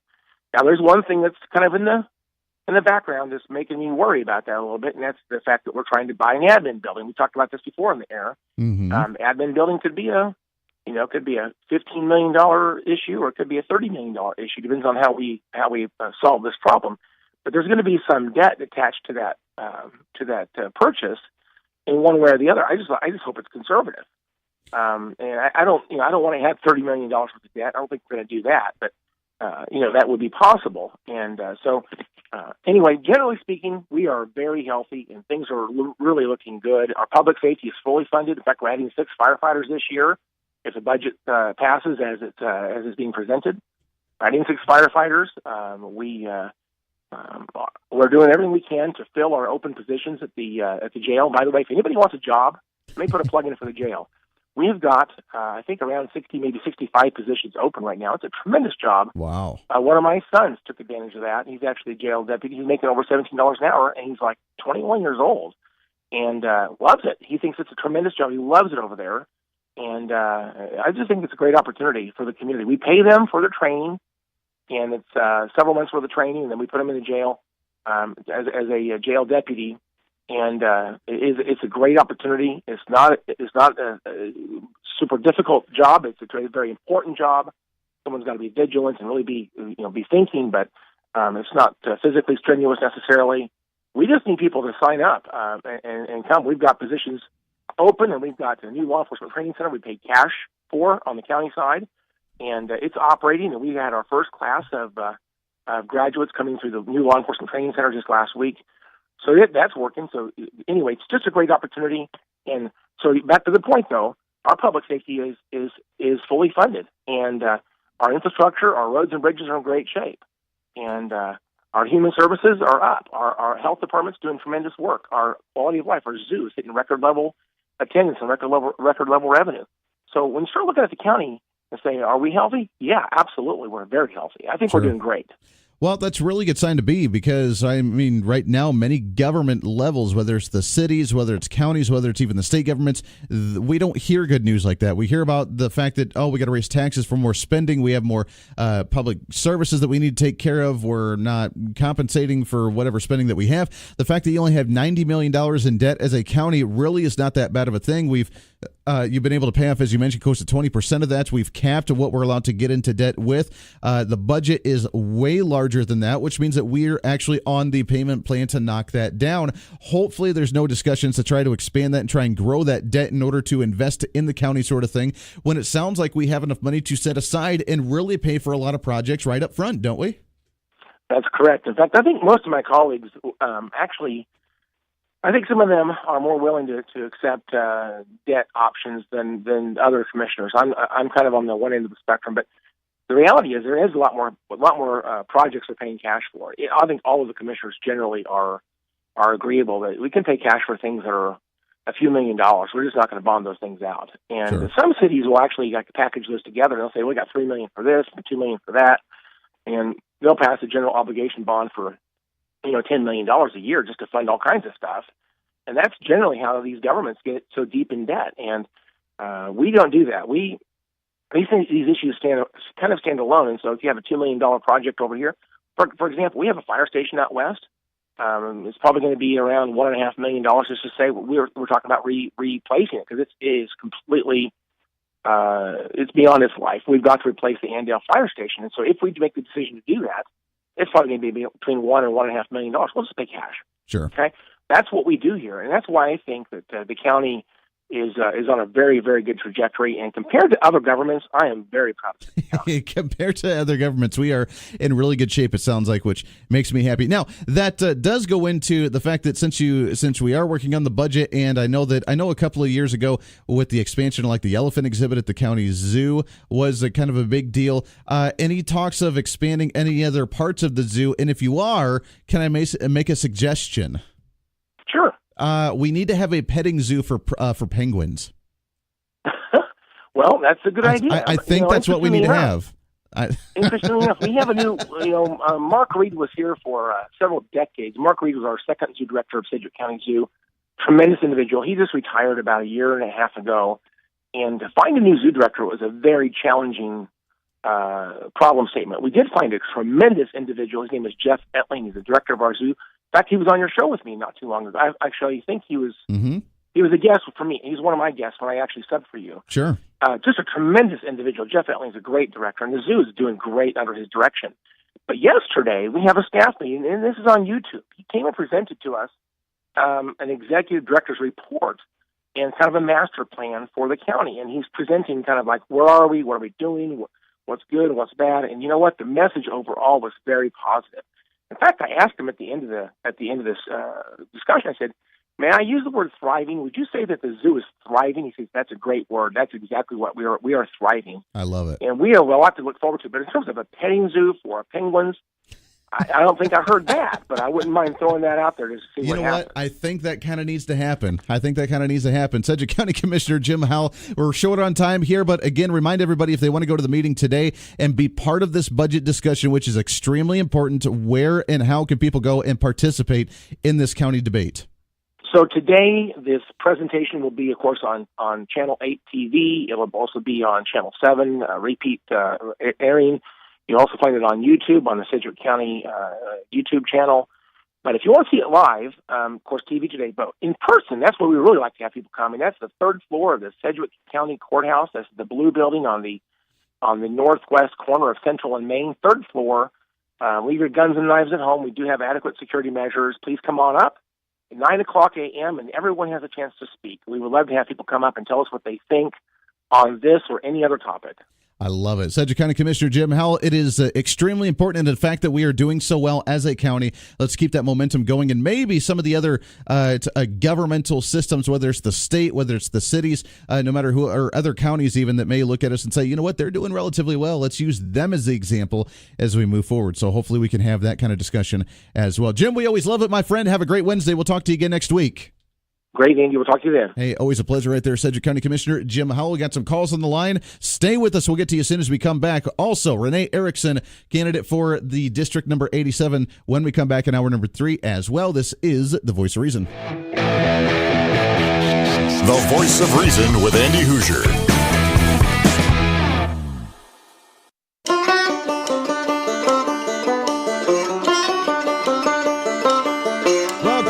Wrapping up hour number 2. It goes by way too fast. Coming up in hour number 3, Renee Erickson, candidate for District number 87. She'll be joining us. We'll talk with her coming up in just a few minutes. We got about a minute and a half before the top of the hour. And with that, let's go to the phones. Good morning. What's your name? This is Jim. Good morning, Jim. How are you, sir? I'm called because your guest is talking about the courthouse building. Yes. I was down there last week for a friend's wedding, and I was a witness on the wedding. And they have a sign up in the lobby that they can check your gun when you come here, so you don't have to do what your guest said. You can carry your gun to the to the courthouse, but tell the guard you're armed, and they will take you to where the lockers are. And you can lock up your gun in your pocket. You can leave it out there, sure. No, that's a really good point if you want to. And I mean, some people may want to leave it in their vehicle. Some want to actually carry it up to the point to where, they go through the security. It's safer in a locker inside where the guards are than it is in the car in the parking garage. That is a really good point. I mean, you got to get to the parking garage and get to your car, and that vulnerable time is a dangerous time. Jim, I appreciate that. That's a really great point. Speaking of, by the way, guns, Kansas, the state of Kansas, as you know, when we talk about the educational funding debate, the state of Kansas now, according to the Topeka Capital Journal, distributing $5 million to the schools for security, upgrading windows, upgrading doors, upgrading security processes, but also some schools are asking for money to purchase guns. Shocker, right?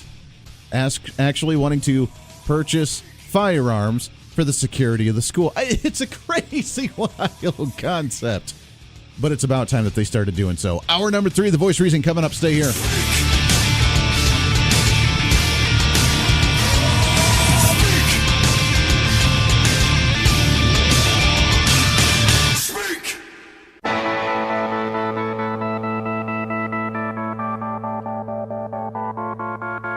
It's time for Reason. No, we changed it.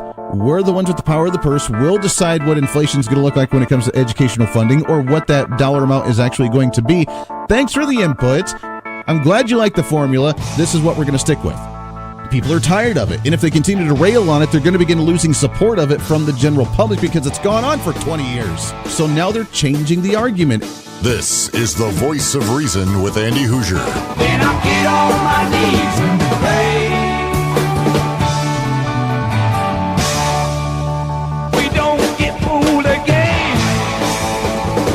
Don't get fooled again. Can you believe the fact that we have been at this for 2 hours already this morning? A third one right around the corner, kicking it off on a hashtag Freedom Loving Wednesday. Welcome into the Voice of Reason, broadcasting live out of the heartland of America. Literally in the heart of America, right here on the Big Talker, 1480 on the AM side, 102.5 on the FM side, KQAM.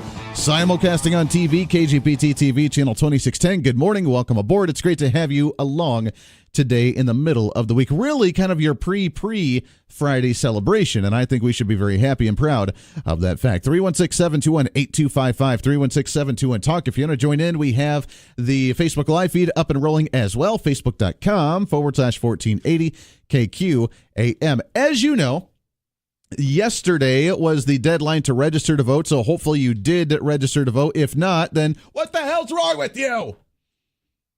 Yeah.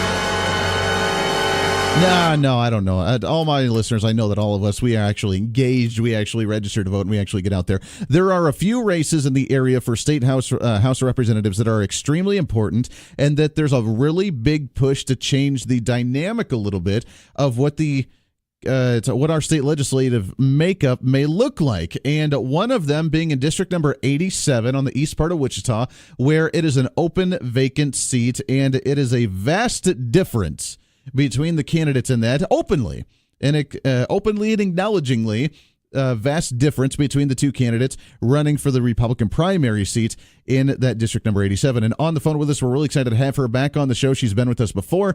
The conservative candidate for district number 87, Renee Erickson, is back with us. Renee, how are you? Good morning. I'm great, Andy. Thanks for having me back on. Always love chatting with you. It's great to have you back on the show. And now that we're starting to finally feel the excitement, starting to feel the energy from election season, and it seems a little bit delayed this year for whatever reason. I think people have been kind of burned out with some of the national politics and some of the shenanigans that are going on. But now that we're really close, I mean, early voting begins next week. It's already starting. We're starting to feel the excitement, the energy, and the enthusiasm about people wanting to go out and actually make their voice heard. First off, we have to ask, how is the campaign going, and what have you been hearing as you knock on doors and talk to people? Oh, wow. It has been fantastic. I've been working on this, of course, since last fall, and now, it just seems kind of lonely until you hit this time of the year when people all of a sudden start being energized, like you said, and paying attention. But I'm hearing great things on the doorstep. I think people are realizing that we need a change. We need to do something more positive. They see what's happening at the federal level and wondering why, as Kansans, we're kind of lagging behind in that area. So I'm hearing a lot of positive conversations. What are some of the big hot topics that when you talk to people, you knock on the door and you mention to them, that we have a lot of issues in Kansas? Are they bringing up issues? Is it the educational finance? Is it the budget? Is it jobs? What's kind of the hot issues that some people are just really concerned about when you talk to them? Yeah, you hit the nail on the head. overwhelmingly, the number one issue I'm hearing is economy. You know, they're cautiously optimistic, but they still are uncertain. They want that stability. They want to know that their job is going to be here, that this isn't just some short-term upswing in the economy, but there's going to be some stability to it. Mm-hmm. And so I think it's key, like you said, in these races, that we elect people who are not going to continue to raise taxes. You know, Kansas was one of 3 states that did not grow economically last year. Well, that's unacceptable to me as a Kansan. We've got to make sure that we have policies and procedures that promote that economic freedom and growth so families have that stability. So overwhelmingly, people want to know that they can support their family, that they're going to be able to have a steady, well-paying job. And I'm hearing that from employers as well. They want a skilled workforce so that they know that they can keep their business here and grow their business here. So the economic issues are number one. Sure. No, absolutely. I mean, that's a huge factor to it. And I mean, this is your District 87 is such a huge one right now because it is an open seat. I know the Democrats are looking for it, the Republicans that have been able to maintain it for a while, and you have a really hotly contested primary as well. If you get into this seat, what are some of the things that we can work on as a state that you'd like to focus on to try and change the economy a little bit? As you mentioned, we are one of the 2 or 3 states in the entire nation that actually saw negative GDP growth while we have the Trump economy and people are coming back to work and we have low unemployment rates and we're doing well nationally. We went down by 0.1% GDP growth last year, which is very troubling. How do we get that back on track? Absolutely. Well, it starts with not having the largest tax increase in state history and making it retroactive. I mean, it starts there. When we put businesses and families at an economic disadvantage on our tax structure, we not only have a high income tax, we have high property tax, and we have high sales tax. You put those 3 together, and we can't compete with neighboring states, with other states in the country. And so we've got to have a business-friendly tax structure. We've got to reduce regulation. We know what to do. The problem is we know what to do, but it's hard to get people to do it. Change is difficult. But along with those tax reforms, we need to cut spending. Mm-hmm. We can't cut our revenue stream and then expect good things to happen if we outspend what we just cut. So it's a 2-pronged process. I think we need to look at our tax structure, lower tax rates, and cut spending. Mm-hmm. And I'm hoping that when we talk about some of those tax reductions, that some of that would include maybe the sales tax on food. What do you think? Oh, absolutely. I would like to see 0 sales tax on food. I don't know that we can get there in one fell swoop, but I definitely think we can incrementally reduce that, and that's a great thing for families. Absolutely. Well, let's talk about some of the spending cuts that we can potentially do. As you know, close to 60% of our entire state budget goes towards K through 12 education and higher education together. The rest of the agencies, all the other agencies in the state government kind of grovel for the rest of it. We've talked about, of course, the continued increase in education funding K through 12 year over year over year. We just had the new formula come back where the Supreme Court said that at least it was the formula is correct. Now we need to look at it for the inflation rate, and we need another close to $100 million every single year to increase based on inflation. What do we do with this complete absurd abuse of the Supreme Court? Do we start a constitutional amendment? Do we try and create the power of the purse again and actually limit what they can do and set our spending level to being that's the biggest chunk of the pie when it comes to our budget? How do we start moving towards resolving this issue? Oh, that is a great question, and you're right on, Andy. Well, as a teacher, I'm a former teacher, principal, school board member. So I have almost 20 years experience in public education. So I know firsthand what's going on in public education. First of all, we need to focus on student outcomes and get more money to teachers and students. The problem is these lawsuits will never end. They will never end. We know that. We've had 5 governors go through this. It's always the answer is always more. It's a moving target. So we are going to have to either have a constitutional amendment or have legislators who will say, thank you, Supreme Court, for your decision, but we hold the power of appropriating funds for education. and that's what we're going to do. So until one of those things happen, we're going to be in this perpetual lawsuit mode, and it's not good for our kids, and it's not good for teachers. So we've got to, number one, stop the lawsuit. Mm-hmm. Number two, hold districts accountable for their spending. We've got to see more money in the classroom, less at the bureaucratic level. And I think if we start there, if we can accomplish that, that's a big step towards finally resolving school funding in Kansas. Sure. It is going to be an ongoing process, but you're right, the little steps that we can take and making people just aware as well that a lot of the budget distribution on where the money goes happens at the school district level. You guys give the lump sum, but then they decide where the money's allotted to. So if they're concerned that teachers aren't getting enough pay or there's not enough money in the classroom, then it's got to start at the school board level when they decide who they're going to hire, what the salaries are going to be like, and where the money goes when they get the money. Absolutely. And here's one thing that I am just passionate about is we have 286 school districts in this state. Every one of them has a superintendent. We have superintendents making over $100,000 with 200 students in their district. And they neighbor a district within 5 to 10 miles of another superintendent with a couple of hundred students making a six-figure salary. That, to me, is so inefficient and unnecessary.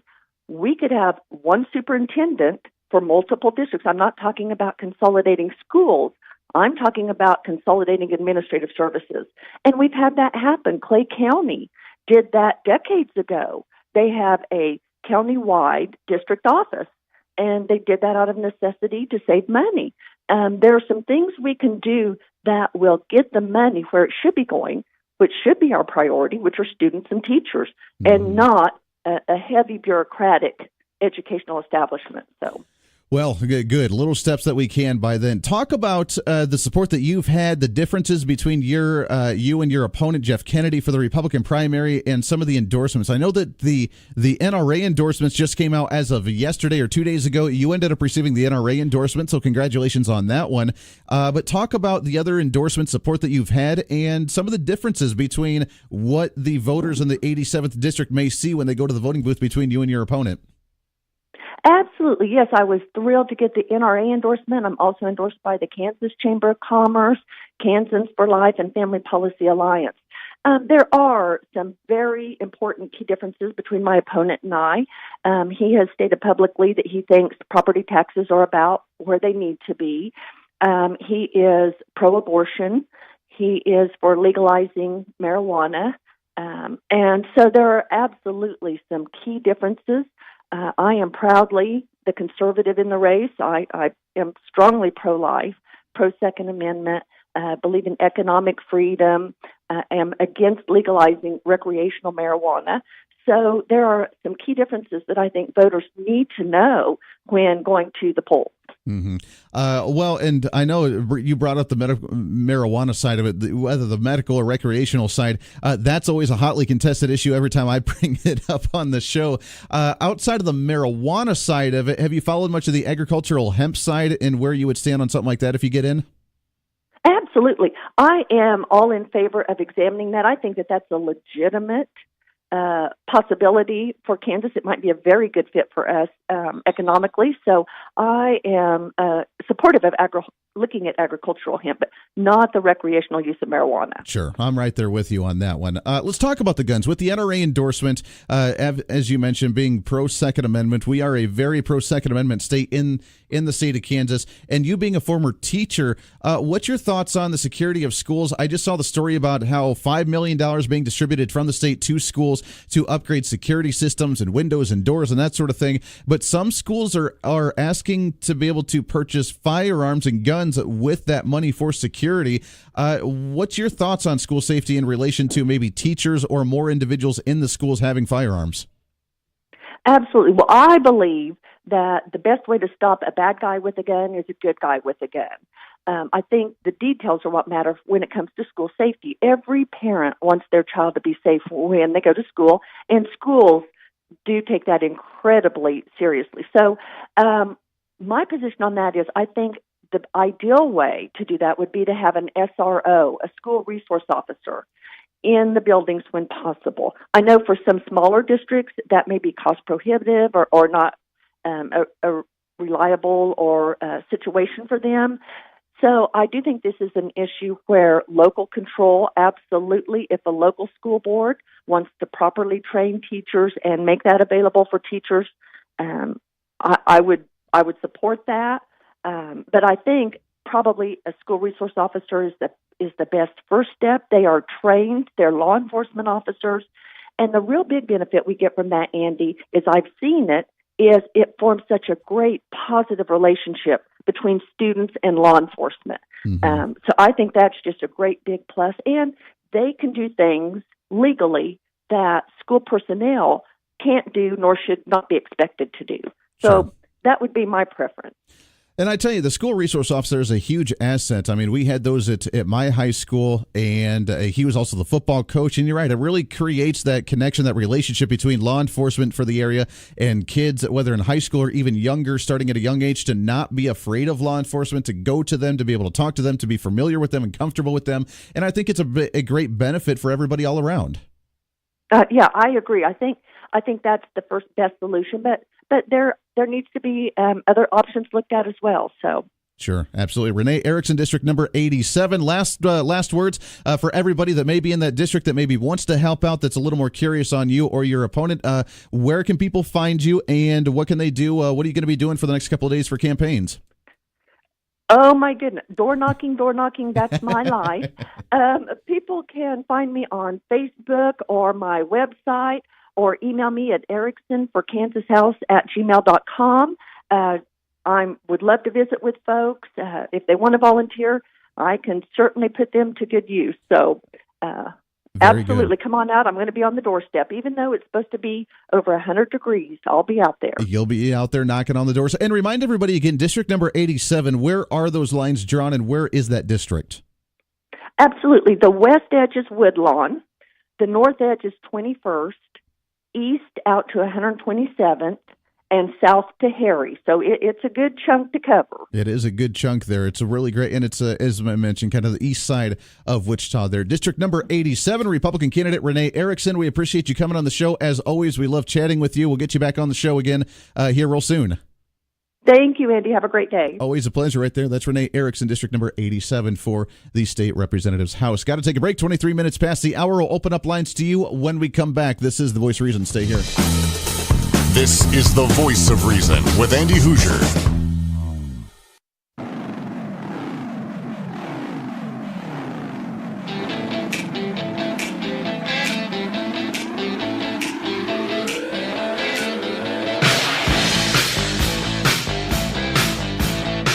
28 minutes past the hour. Thanks again to Renee Erickson coming on the show, Republican candidate for district number 87, one of the more hotly contested races in the midterm elections this year. We'll have Jeff Kennedy, her opponent, on the show next Friday. Not this Friday as in 2 days, but next Friday we'll have Jeff Kennedy on the program. Looking forward to chatting with him.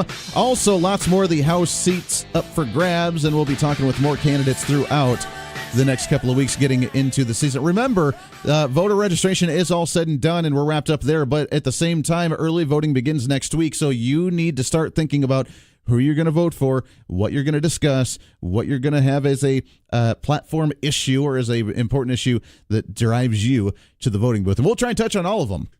Because guess what? Elections and politics are all based on a lot of emotion. And as long as I can find and hit that right trigger and that right button for you to get emotionally charged to want to show up, then I did my job and I did what I was needing to do. Let's take a bottom of the hour break. We'll open up lines to you when we come back as we wrap up the show today. We got a lot more to get to, have some more fun to be had on a Wednesday morning, waking you up the right way. Interpret that one how you'd like to do so. This is The Voice of Reason.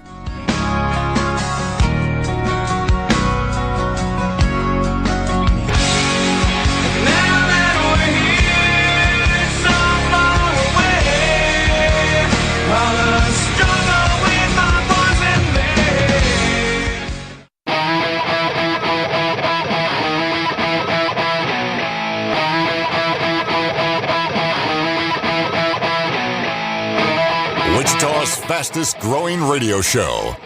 You're listening to The Voice of Reason with Andy Hoosier. on the Big Talker, KQAM. That's the way we roll. If we ain't growing, if you ain't first, you're last. If you ain't growing, then you're shrinking, and that's not the way that we operate right here on The Voice of Reason. Welcome into it. 316-721-8255. It is open lines to you for the last half hour of the program. What's on your mind? We have a heck of a lot of phone calls throughout the show today, and we love that and we appreciate it very much so. And let's continue that. 316-721-8255. Thanks again to Renee Erickson joining the program today. As we mentioned, Jeff Kennedy will be on the show on Friday next week. Tomorrow, being Thursday, we do have Congressman Ron Estes. He'll be joining us with an update with Washington, D.C., what's happening in D.C. tomorrow at 7 a.m. On Friday's going to be a heck of a show for you. We have, I want to say, 3 guests on our Free for All Friday, including, by the way, Governor Jeff Collier. The first time we've had him on the show before, but this will be the first time that we've had him on the show to talk about the actual campaign gearing up towards the election. So Governor Jeff Collier will be joining us at 7 a.m. on Friday, along with some other guests as well. So stay tuned in for that one. Until then, 316-721-8255. We mentioned some of the state funding for education, and there is, as we kind of tease the story, the distribution of $5 million for security upgrades throughout some of the schools in the state of Kansas on where the money is going to be going.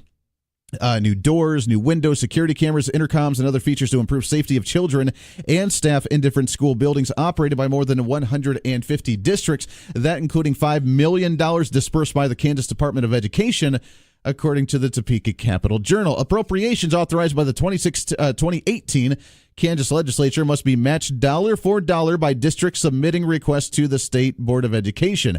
In all, 153 public school districts saw $13 million in grants. A formula was devised to bring grant awards within budget. 6 state agencies collaborated on the set of budget security guidelines for them. But there are some schools that are asking for money to be able to purchase firearms. And it shows the strength of the Second Amendment in the stronghold that the state of Kansas is for a pro-gun mentality, which really makes it difficult, I think, for many Democrats or even moderate Republicans to get elected. And as we've talked about, the difference between the party arguments between Republican and Democrat votes compared to the bigger umbrella of the Republican Party right now that we've seen, to where many Republicans, moderate-ish, whatever you want to call them, rhinos, moderate Republicans, center of the road, doesn't matter, that have maybe an F rating by the NRA on gun rights. And we could be a heck of a lot better when it comes to pro-Second Amendment issues in the state of Kansas if we were aware of some of these F ratings that have happened.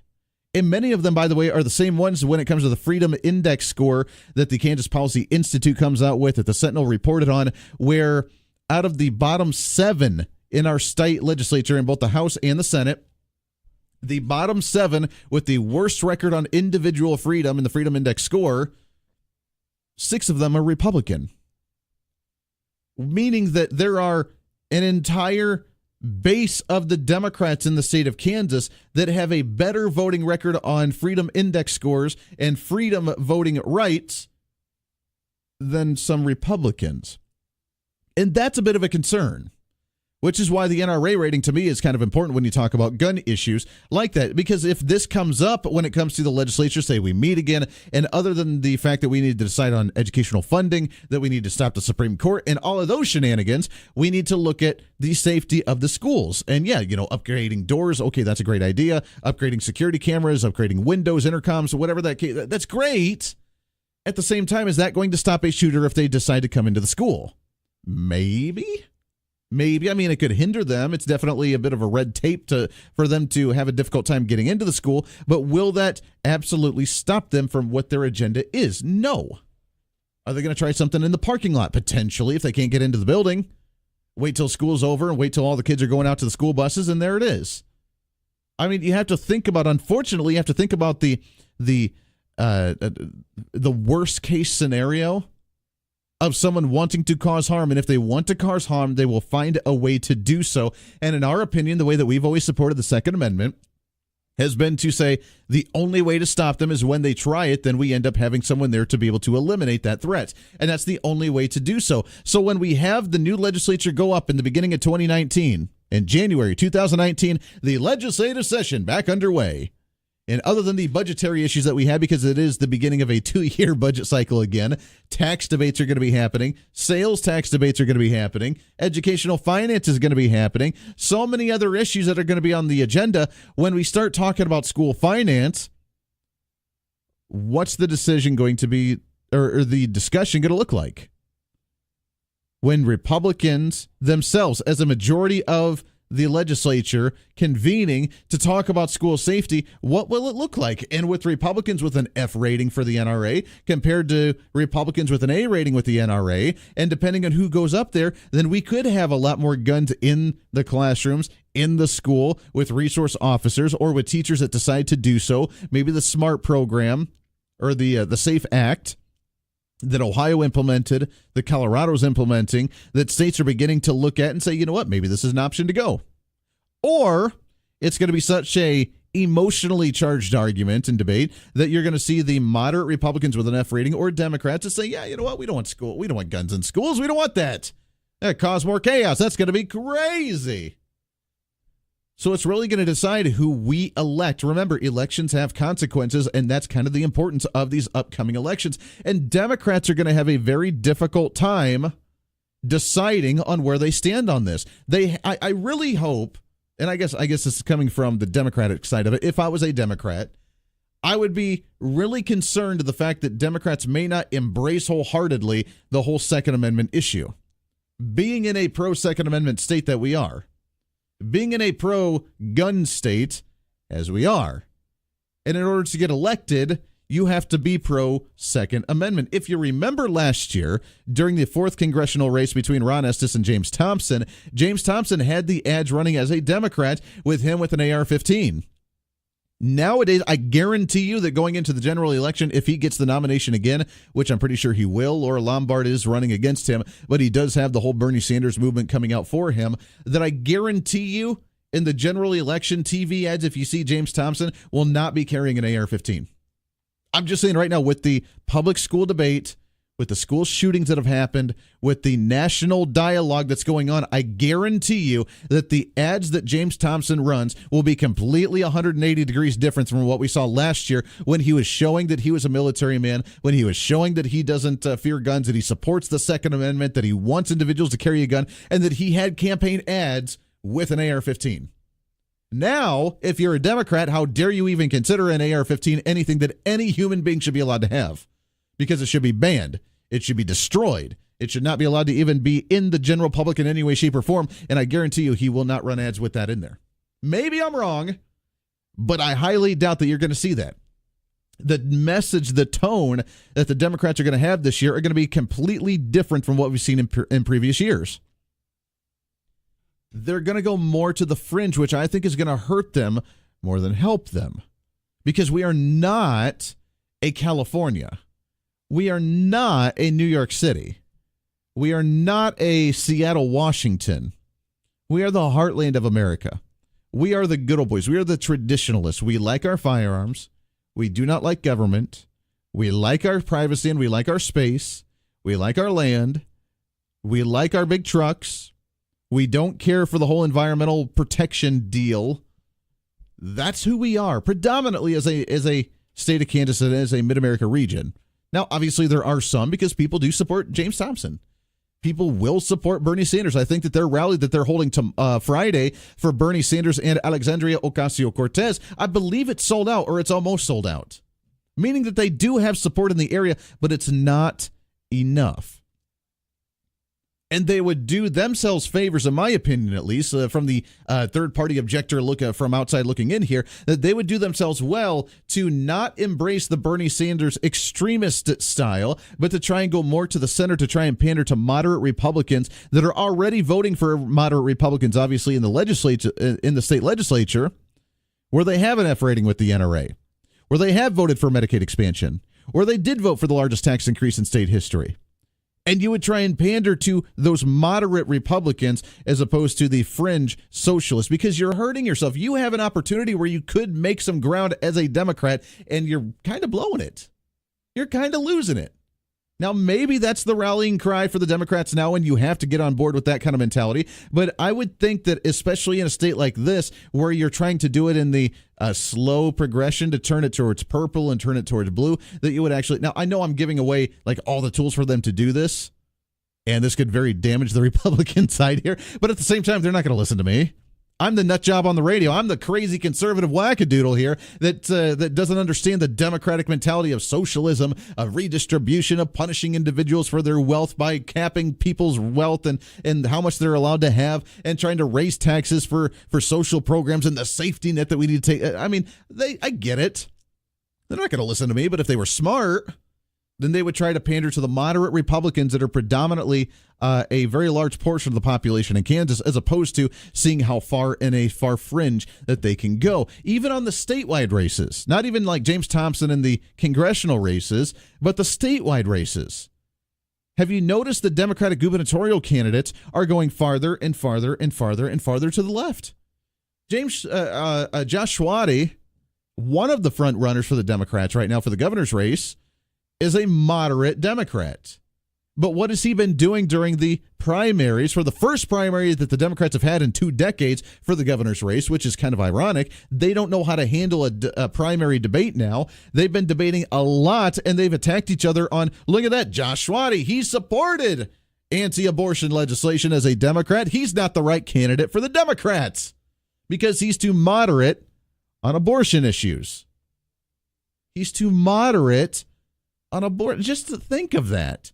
Going to the extreme. No, I am all for killing babies. No, I am all for the abortion. No, and who can actually be more pro-abortion is apparently going to win people over. Let me tell you something. It's not going to win over Democrats. It may win over some Democrats, but it's not going to win over the moderate Democrats. It's not going to win over the religious Democrats. It's not going to win over the independents. It's not going to win over the moderate Republicans.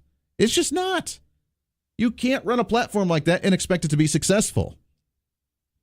Last night, there was another debate, it sounds like, from the Democrat side, and again, they went after, now Laura Kelly, her being the front runner now, going after her for Medicaid expansion, and the fact that she is not for as much of a Medicaid expansion, apparently, as some of the others. How far to the extreme can we go? How far down the rabbit hole can we go? How far down the yellow brick road can we go before people stop paying attention to us because we're too extreme? Now, on the other side of the aisle, they say that Republicans could go too extreme as well, but I see that as more of I see that as somewhat of a favorable thing, and I don't see us going extreme or moderate on the Republican side can harm or help us in any way, shape, or form. It would actually help both of them, whether you go for the moderate approach or the extreme conservative approach. I don't see that as hurting either one of those stances in Kansas, because, again, Kansas is predominantly red. All we have to do is show up to the voting booth. All we have to do is just show up, and we win. It's just depending on what platform we're going to stand on. And by people showing up to the primary precincts and voting, we will win one way or another. It's just which way we're going to go. Is it going to go towards the conservative fringe side, quote unquote, or will it go towards the moderate approach?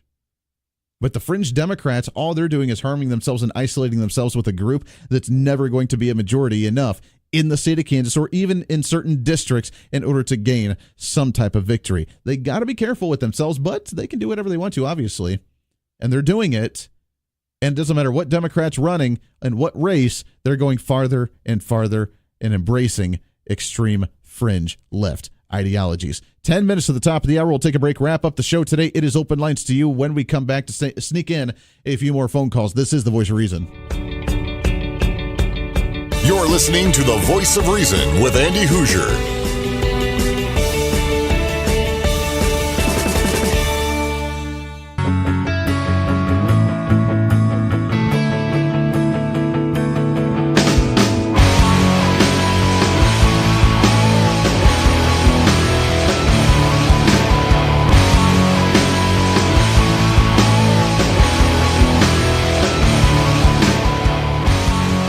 5 minutes to the top of the hour. Welcome back into the Voice of Reason. Wrapping up the program today. If you want to slip in for the last minute, we'd love to hear from you. 316-721-8255, according to thehill.com.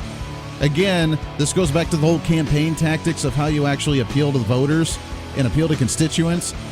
when things are doing really, really well, other than the fringe that absolutely hates Donald Trump for the fact that he's Donald Trump and any Republican associated with the Donald Trump movement, if you campaign just on the sole fact that you want to get in to try and impeach President Donald Trump, that's not the best strategy. If you try and run to say that you're just going to reverse everything that President Trump and the Republicans have done, not the best strategy. And according to The Hill, bookmarker increases chances of Trump being impeached after Putin summit. Good luck with that one. 316-721-8255. Let's take a phone call here, shall we? Good morning. What's your name? Hi, Andy. Yeah, Helen, what's going on? This is Helen again. Sorry to call you back, but I was inspired by that gal that's for running in Eastboro area. Yes. She sounds like a pistol. She is a wonderful individual, Renee Erickson, and it's going to be a really fun election to watch with that primary race on who's going to get that nomination. Well, I was, and you're talking about the thank goodness the teachers wanting to be able to arm themselves and protect themselves and their children, the kids, our children, in the schools. I think that's wonderful. I grew up at the time during the Cold War where we would have bomb drills, and we'd have to hide. We'd be instructed. You've heard of fire drills and stuff. Sure. During class, and we'd have bomb drills, and we'd have to be instructed to hide under our desks. So, and as crazy as that sounded during the Cold War, when you talk about, the bomb drills and hiding under your desk and wondering when the bombs are going to hit sort of thing, even though that would have been completely pointless if a bomb actually went off, did you feel better doing it? Well, as a child, you don't think, you're limited in your understanding. And so you go along with it just because, your teachers tell you to do this, but you're fearful, growing up think, we could always go into war with Russia and stuff, that this could happen. And then, but as you grow up, you think, that's pretty ridiculous. How's a desk going to protect me from a bomb? Right. So basically the same thing. What they tell the kids today, if you have a maniac shooter come into your school, hide under your desk or something like that. That's insane. What you need to have is somebody armed, a good guy, just like she said. I'd rather have a good guy armed to protect us against a bad guy armed. Exactly. And that's what we have to, and that's true, legit safety. I mean, there is that difference between not only just hiding under your desk, but putting that sticker on the window and on the front door saying, it's a gun-free zone, so therefore don't carry your gun in. That is the false hope of false security, to where you may feel good, but it doesn't do anything if something bad actually happens, which is why conveniently and coincidentally that every type of shooting happens in a gun-free zone, because no one's there to protect themselves. So the sticker may make you feel good, but when you actually grow up and be a little more responsible, you realize that actually doesn't do anything. So the good guy with a gun stopping the bad guy with a gun is kind of the way to go with that. Helen, I appreciate the phone call very much so. Got to wrap up today. It's all said and done. We appreciate all the phone calls, all the conversations. We love it, and we'll continue it tomorrow. This is your show. As always, it's the Voice of Reason. Everybody have a great Wednesday.